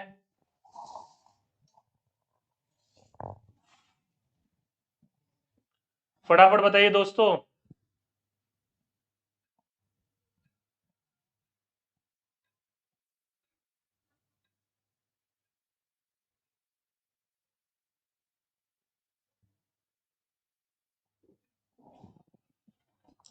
बिल्कुल, क्या होगा? लद्दाख और पौंडीचेरी होगा। जिस जिस बच्चों ने लगाया लद्दाख और पौंडीचेरी, वो बच्चों ने बिल्कुल करेक्ट और बिल्कुल राइट आंसर लगाया। लद्दाख और पौंडीचेरी जो है वो आपके केंद्र शासित प्रदेश है। ठीक है, जैसे कि देखो ये दो भागों में बट गया है और एक ये पौंडीचेरी है ये वाला, तो डायरेक्टली यहां से क्वेश्चन पूछा गया था। अगला क्वेश्चन, बीज अंकुरण के लिए आवश्यक सबसे महत्वपूर्ण कारक क्या है? लीजिए भाई, अब देखो दोस्तों, प्रकाश संश्लेषण की बात नहीं करी गई है, बीज अंकुरण की बात करी गई है। तो बीज अंकुरण में क्या क्या चाहिए होता है? जल, प्रकाश, ऑक्सीजन और ऊष्मा। ओके, यानी कि water, light, oxygen and heat. जल, प्रकाश, ऑक्सीजन एंड उर्वरक। ओके, जल, प्रकाश, उर्वरक और मिट्टी। ठीक है, जल्दी से आगे बताइए। यहां पर ये क्या हो गया? ये गलत हो गया। ठीक है, अगला बोलिए, जल, पोषक तत्व, ऑक्सीजन और मिट्टी। चलिए जल्दी से बताइए क्या होगा correct answer. Option number A, B, C या फिर डी? इसका बताइए फटाफट दोस्तों, इसका क्या होगा करेक्ट आंसर? चलिए ऑप्शन नंबर ए। जिस जिस बच्चों ने ऑप्शन नंबर ए लगाया वो बच्चों ने बिल्कुल सही आंसर लगाया। ये गलत हो गया, ये गलत हो गया, न्यू गलत हो गया। न्यूट्रिशन कहने का मतलब यहाँ पर वही है कि यहाँ पर वो बोल रहा है क्या देने के लिए? मल्टीविटामिन या फिर जो खाद वगैरह होती है वो डालने के लिए, केमिकल वाली वो नहीं डालनी है। तो option number A is the right answer. ठीक है, तो बीज अंकुरण के लिए आपको ऑक्सीजन की आवश्यकता होती है, लेकिन प्रकाश संश्लेषण के लिए नहीं होती है। प्रकाश संश्लेषण के लिए कार्बन डाइऑक्साइड की आवश्यकता होती है। तो अगली बार आपके एग्जाम में कार्बन डाइऑक्साइड और वाटर और सनलाइट और क्लोरोफिल की बात करी जाए तो प्रकाश संश्लेषण की बात करी जा रही है। जब पौधा भोजन बनाता है तो इन चीजों की आवश्यकता होती है। ओके, अगला क्वेश्चन, दूध का क्या है पाश्चुकरण कैसे किया जाता है? तो जल्दी से बताइए, दूध को आपको सेव करके रखना है तो कितने डिग्री पर कितने दिन कितने मिनट तक पकाना होता है, कितने दिन मिनट तक नहीं पकाना होता है? तो कई बार मैं आपको बता चुका हूँ, 70 से 71 डिग्री सेंटीग्रेड तक 15 सेकंड और 62 तक आपका आधा घंटा या 32 मिनट। तो option number second, sorry fourth, जिस जिस बच्चों ने ऑप्शन नंबर फोर्थ लगाया वो सभी के सही बच्चों ने बिल्कुल करेक्ट और बिल्कुल राइट आंसर लगाया। कई बार हम लोग पढ़ चुके हैं, जैसे कि इसी से रिलेटेड एक क्वेश्चन पूछा गया था आपसे कि दूध को लगभग 70 डिग्री सेल्सियस तक 15 से 30 सेकंड तक गर्म किया जाता है और फिर ठंडा करके जमा लिया जाता है। यह मुख्य रूप से या में डैश के लिए किया जाता है। तो किसके लिए? दूध, option number A, B, C या फिर डी? कौन सा बच्चा बताएगा? जल्दी से बताइए, इस क्वेश्चन का आंसर किस लिए किया जाता है ऐसा? कौन सा बच्चा बताएगा? फटाफट बताओ। Option A, option B, option C या फिर ऑप्शन नंबर डी? ऐसा किस लिए किया जाता है भाइयों?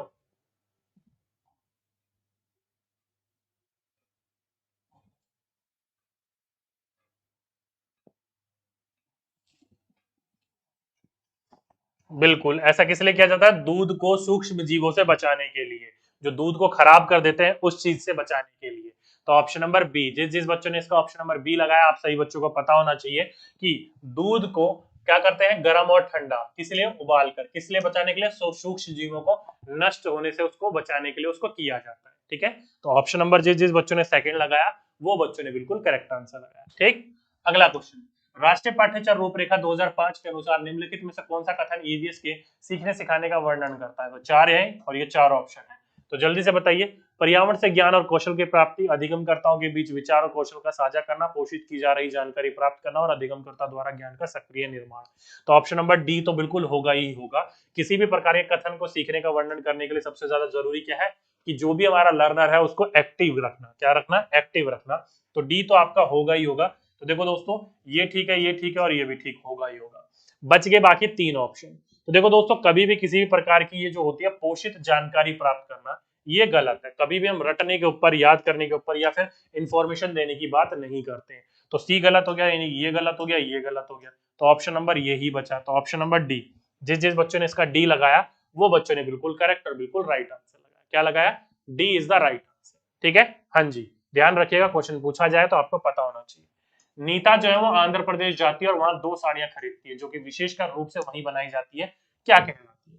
तो आप सही बच्चों को पता होगा, पोचमपल्ली और कलमकरी, ये कहा जाता है उसको। तो option number second is the right answer. आप सही बच्चों को पता है, पहले पोचमपल्ली भी आंध्र प्रदेश का ही भाग हुआ करता था, लेकिन अब अलग हो गया है। तो अब वो तेलंगाना हो गया है और कलमकरी आंध्र प्रदेश हो गया। तो अगली बार आपसे पूछा जाएगा तो आपको पता होना चाहिए तेलंगाना और आंध्र प्रदेश की बात करी गई है। ठीक है, अगला है हाथियों के विषय में। तो हाथियों के विषय में क्या है? ये झुंड में, जिसे समूह कहते हैं, उसमें रहते हैं, बिल्कुल ठीक है। हथनियों के झुंड में केवल हथनियां और बच्चे होते हैं, बिल्कुल ठीक है। हाथियों के झुंड में कितने भी हाथी नहीं दोस्तों, केवल 10 से 12 ही होते हैं। और ये भी गलत है, 4 से 5 नहीं, 14 से 15 वर्ष तक होते हैं। तो ए और बी बिल्कुल करेक्ट है, यानी कि option number third, A B, यानी कि ऑप्शन नंबर थर्ड। जिस जिस बच्चे ने ऑप्शन नंबर थर्ड लगाया वो बच्चे ने बिल्कुल करेक्ट और बिल्कुल राइट आंसर लगाया। क्या लगाया? Option number third. जिस जिस बच्चे ने लगाया उस बच्चे ने बिल्कुल करेक्ट और बिल्कुल राइट आंसर लगाया। ठीक, ये हम कभी हाथी के बारे में तो कितनी बार पढ़ चुके हैं, दोबारा पढ़ने की आवश्यकता नहीं हम लोगों को। आगे चलते हैं। आगे बोल रखा है कि पैठणी साड़ी जो होती है वो डैश राज्य से संबंधित है। तो कहां से संबंधित है, जल्दी से बताइए। Option number A, option number B, option number C. ये वाला क्वेश्चन काफी अच्छा लगा, इंटरेस्टिंग लगा। कौन सा बच्चा इसका करेक्ट आंसर बताएगा, जल्दी से बताइए, जल्दी से बताइए। मैं आपको आपके क्वेश्चन का वेट, आपके आंसर का वेट कर रहा हूँ। Option number A, option number B, option number C या फिर ऑप्शन नंबर डी, कौन सा बच्चा बताएगा? कई बच्चों को अब तक तो याद हो गया होगा, ये वाला कोई दिक्कत वाली बात नहीं है। आप सही बच्चों से कई बार ये क्वेश्चन पूछे जा चुके हैं तो याद हो गए होंगे अब तक। तो कहाँ के, जल्दी से बताइए। ऑप्शन नंबर सी, सी क्या है? महाराष्ट्र। बिल्कुल दोस्तों, ऑप्शन नंबर सी यानी कि महाराष्ट्र। वो बच्चों ने, जिस जिस बच्चों ने लगाया महाराष्ट्र, वो सभी के सभी बच्चों ने बिल्कुल करेक्ट और बिल्कुल राइट आंसर लगाया। हाँ जी, सी इज द राइट आंसर। ठीक है, चलिए आगे चलते हैं।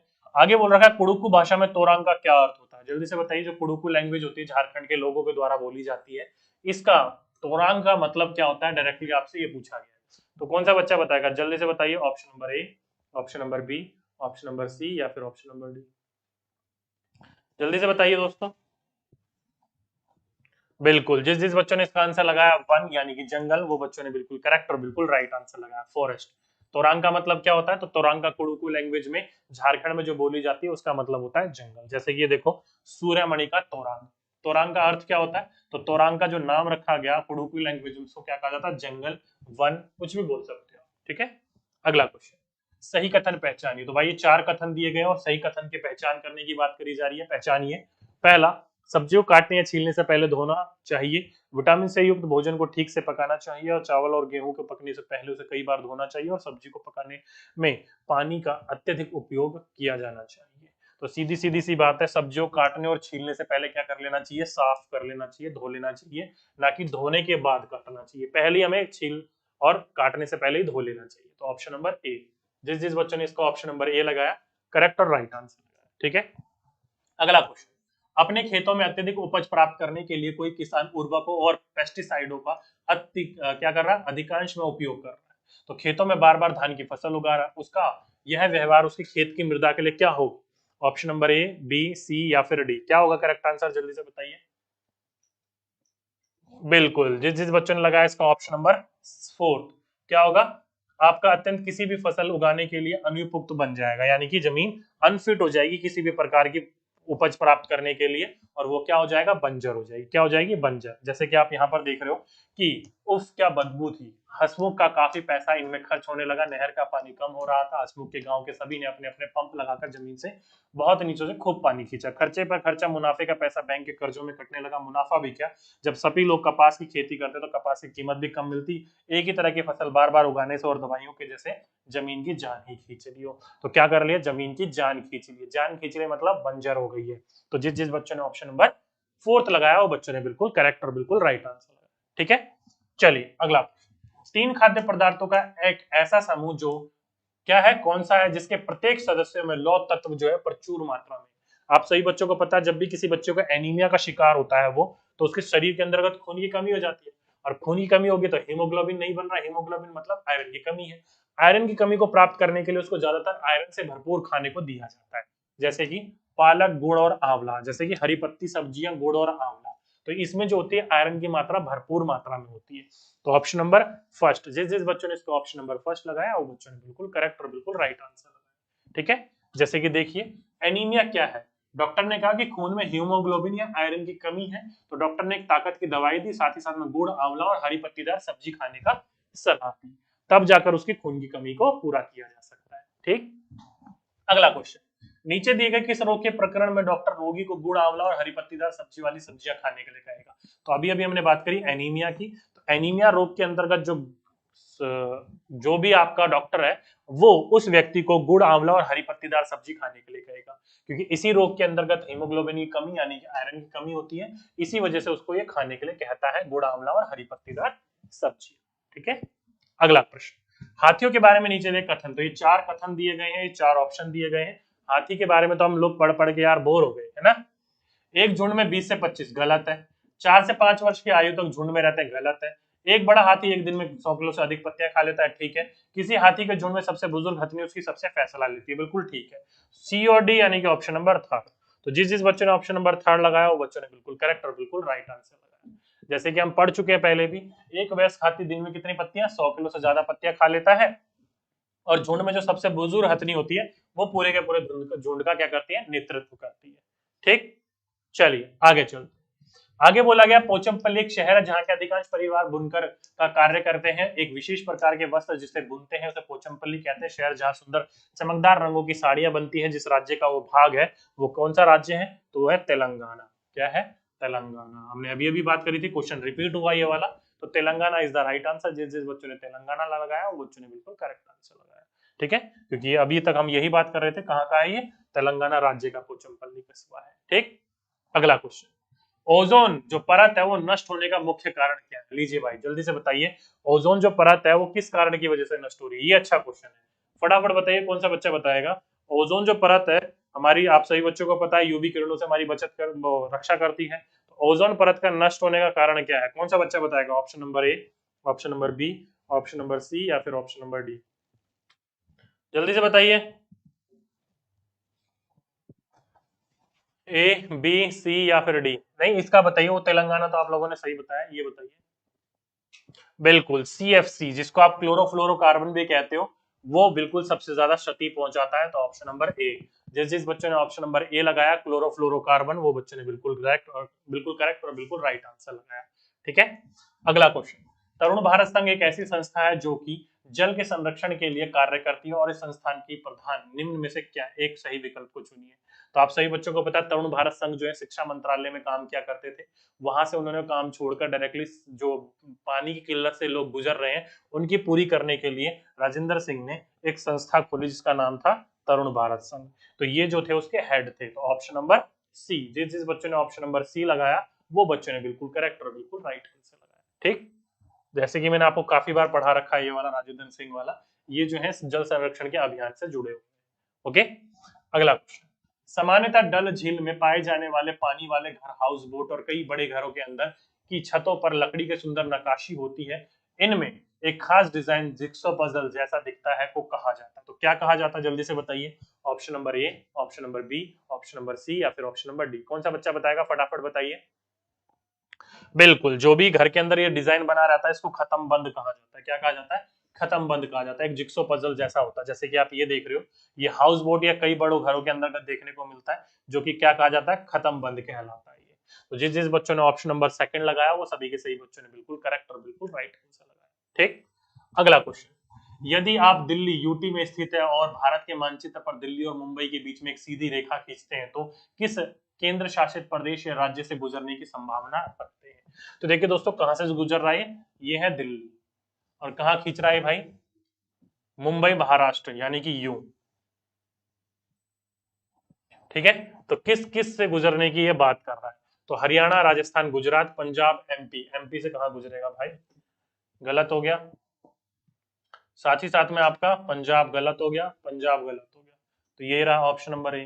तो जिस जिस बच्चे ने ऑप्शन नंबर ए लगाया वो बच्चे ने बिल्कुल करेक्ट और बिल्कुल राइट आंसर लगाया। क्या लगाया? वो ऑप्शन नंबर ए लगाया वो बच्चों ने बिल्कुल करेक्ट और बिल्कुल राइट आंसर लगाया। ठीक है, क्योंकि इन राज्यों से गुजरने का पूरा चांसेस है, देखने को मिल सकता है। ठीक, चलिए आगे चलते हैं। अमृता देवी बिश्नोई वन्य जीव संरक्षण पुरस्कार अमृता देवी बिश्नोई की स्मृति को दिया जाता है, जिन्हें डैश में स्थित खेजड़ेली गांव के खेजड़ी पेड़ों की सुरक्षा के लिए 363 अन्य लोगों के साथ अपने जीवन का बलिदान कर दिया। ये कहानी कहाँ की है? तो राजस्थान के गांव की है। कहाँ की? राजस्थान के गांव की। जोधपुर के पास एक गांव पड़ता है जिसका नाम है खेजड़ेली गांव, वहां की बात करी गई है। तो ऑप्शन नंबर सेकंड, जिस जिस बच्चों ने इसका ऑप्शन नंबर सेकंड लगाया वो सभी के सही बच्चों ने बिल्कुल करेक्ट और बिल्कुल राइट आंसर लगाया। ठीक है, हाँ जी, second is the right answer. चलिए आगे चलते हैं। आगे बोला गया कक्षा 5 की पाठ्य पुस्तक में छपे गोलकुंडा किला के मानचित्र में ये दिया गया था और पूछा गया था ये कितना है। चलिए सॉल्व करिए और बताइए मुझे कितना है। जल्दी से सॉल्व करिए सभी बच्चे, फटाफट सॉल्व करिए। कौन सा बच्चा लगाएगा correct answer? Option A, B, C या फिर डी?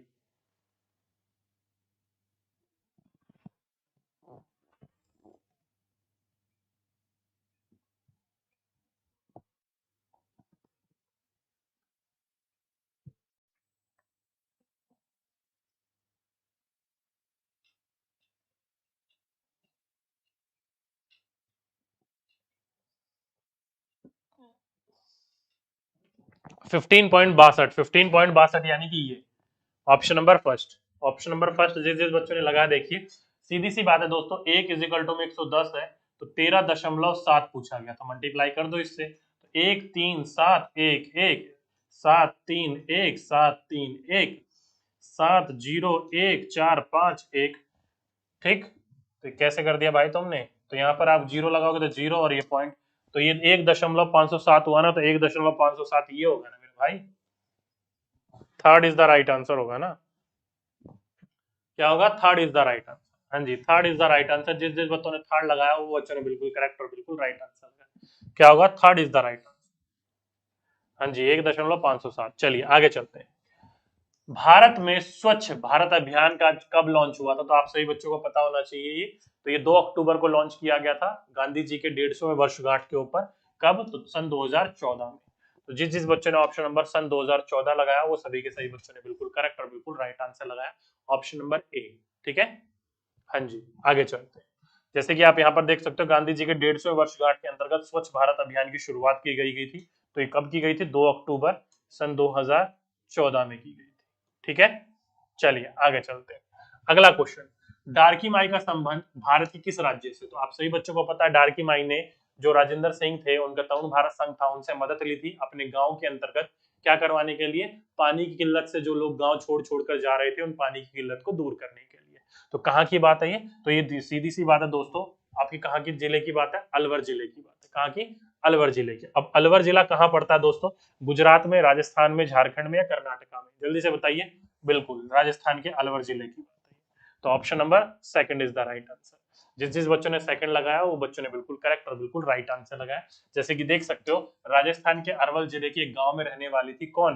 डार्की माई। और इन्हीं का संबंध आपसे पूछा गया था जिन्होंने पानी की किल्लत को दूर करवाया था तरुण भारत संघ के साथ मिलकर। ठीक, आगे चलते हैं। निम्नलिखित में से 3 राज्यों के उस समूह को चुनिए जिसकी समुद्र तट बंगाली खाड़ी पर। तो अभी अभी हमने बात करी थी दोस्तों, जो भी हमारा भारत है इस तरफ जो भी पड़ेगा राज्य, जो कि 4 राज्य हैं, वहां की बात करी गई है। तो कौन कौन सा है? आंध्र प्रदेश है, पश्चिम बंगाल है, केरला नहीं है। आंध्र प्रदेश है, तमिलनाडु है, ओडिशा है। तो ऑप्शन नंबर सेकंड। जिस जिस बच्चों ने ऑप्शन नंबर सेकंड लगाया वो बच्चों ने बिल्कुल सही आंसर लगाया, क्योंकि यहाँ से गुजरात गलत हो गया और यहाँ से आंध्र प्रदेश और असम गलत हो गया। तो जिस जिस बच्चों ने ऑप्शन नंबर सेकंड लगाया वो बच्चों ने बिल्कुल करेक्ट और बिल्कुल राइट आंसर लगाया। ठीक, जैसे कि यहाँ देख सकते हो तमिलनाडु, आंध्र प्रदेश, उड़ीसा और पश्चिम बंगाल, इसके अलावा और कोई भी नहीं है जो बंगाली खाड़ी की तरफ पड़ता हो। ठीक, अगला क्वेश्चन, नीचे दिए गए किस रोग का प्रकरण डॉक्टर रोगी को गुड़, आंवला और हरी पत्तीदार सब्जी खाने के लिए कहता है? अभी अभी हमने बात करी थी, एनीमिया जब रोग हो जाता है तो खून की कमी हो जाती है और खून की कमी को पूरा करने के लिए आयरन से भरपूर मात्रा वाले भोजन को खाने की डॉक्टर सलाह देता है। तो ऑप्शन नंबर सेकंड, जिसमें हमने पढ़ा भी था कि एनीमिया क्या है, तो हीमोग्लोबिन या आयरन की कमी जब हो जाती है तब गुड़, आंवला और हरी पत्तीदार सब्जियां जो है वो डॉक्टर खाने की सलाह देता है। ठीक, अगला बिंदु, खेजड़ वृक्ष के बारे में नीचे दे कथनों पर विचार कीजिए। तो क्या विचार करना है? तो ये 4 बिंदु है और ये 4 ओके, कहाँ है ऑप्शन भाई? ये रहे 4 ऑप्शन। तो खेजड़ी वृक्ष क्या है? मुख्यतः रेगिस्तानी इलाके में पाया जाता है, ठीक है। इसे उगने के लिए अधिक जल की आवश्यकता नहीं होती, ठीक है। यह वृक्ष अपने तनों में जल एकत्रित करके रखता है जिसका उपयोग जो है गलत है। अगला है इस वृक्ष की छाल की, जो बिल्कुल ठीक है। तो इस वृक्ष की बहुत सी पत्तियां ये देखने को नहीं मिलती है क्योंकि एग्जाम में आपको ऐसा कुछ नहीं मिला। तो इस हिसाब से A B and D, A B and D कहाँ है भाई, ये रहा। रिपीटेड क्वेश्चन है, ए बी एंड डी, जिस जिस बच्चों ने ए बी एंड डी लाया वो बच्चों ने बिल्कुल करेक्ट और बिल्कुल राइट आंसर लगाया। ठीक है,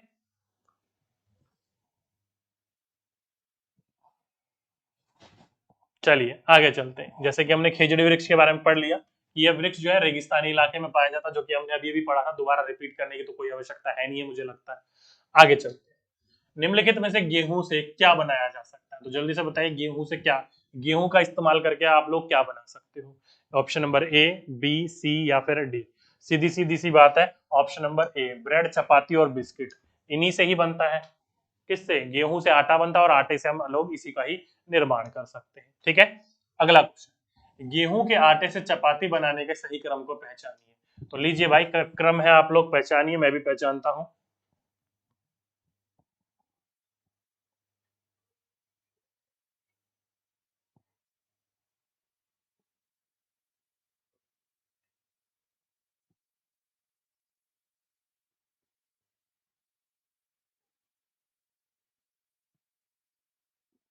चलिए, option number A is the right answer होगा दोस्तों।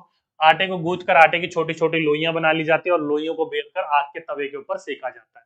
तो ऑप्शन नंबर ए, जिस जिस बच्चों ने ऑप्शन नंबर ए लगाया वो सभी के सही बच्चों ने बिल्कुल करेक्ट और बिल्कुल राइट आंसर लगाया। ठीक है, चलिए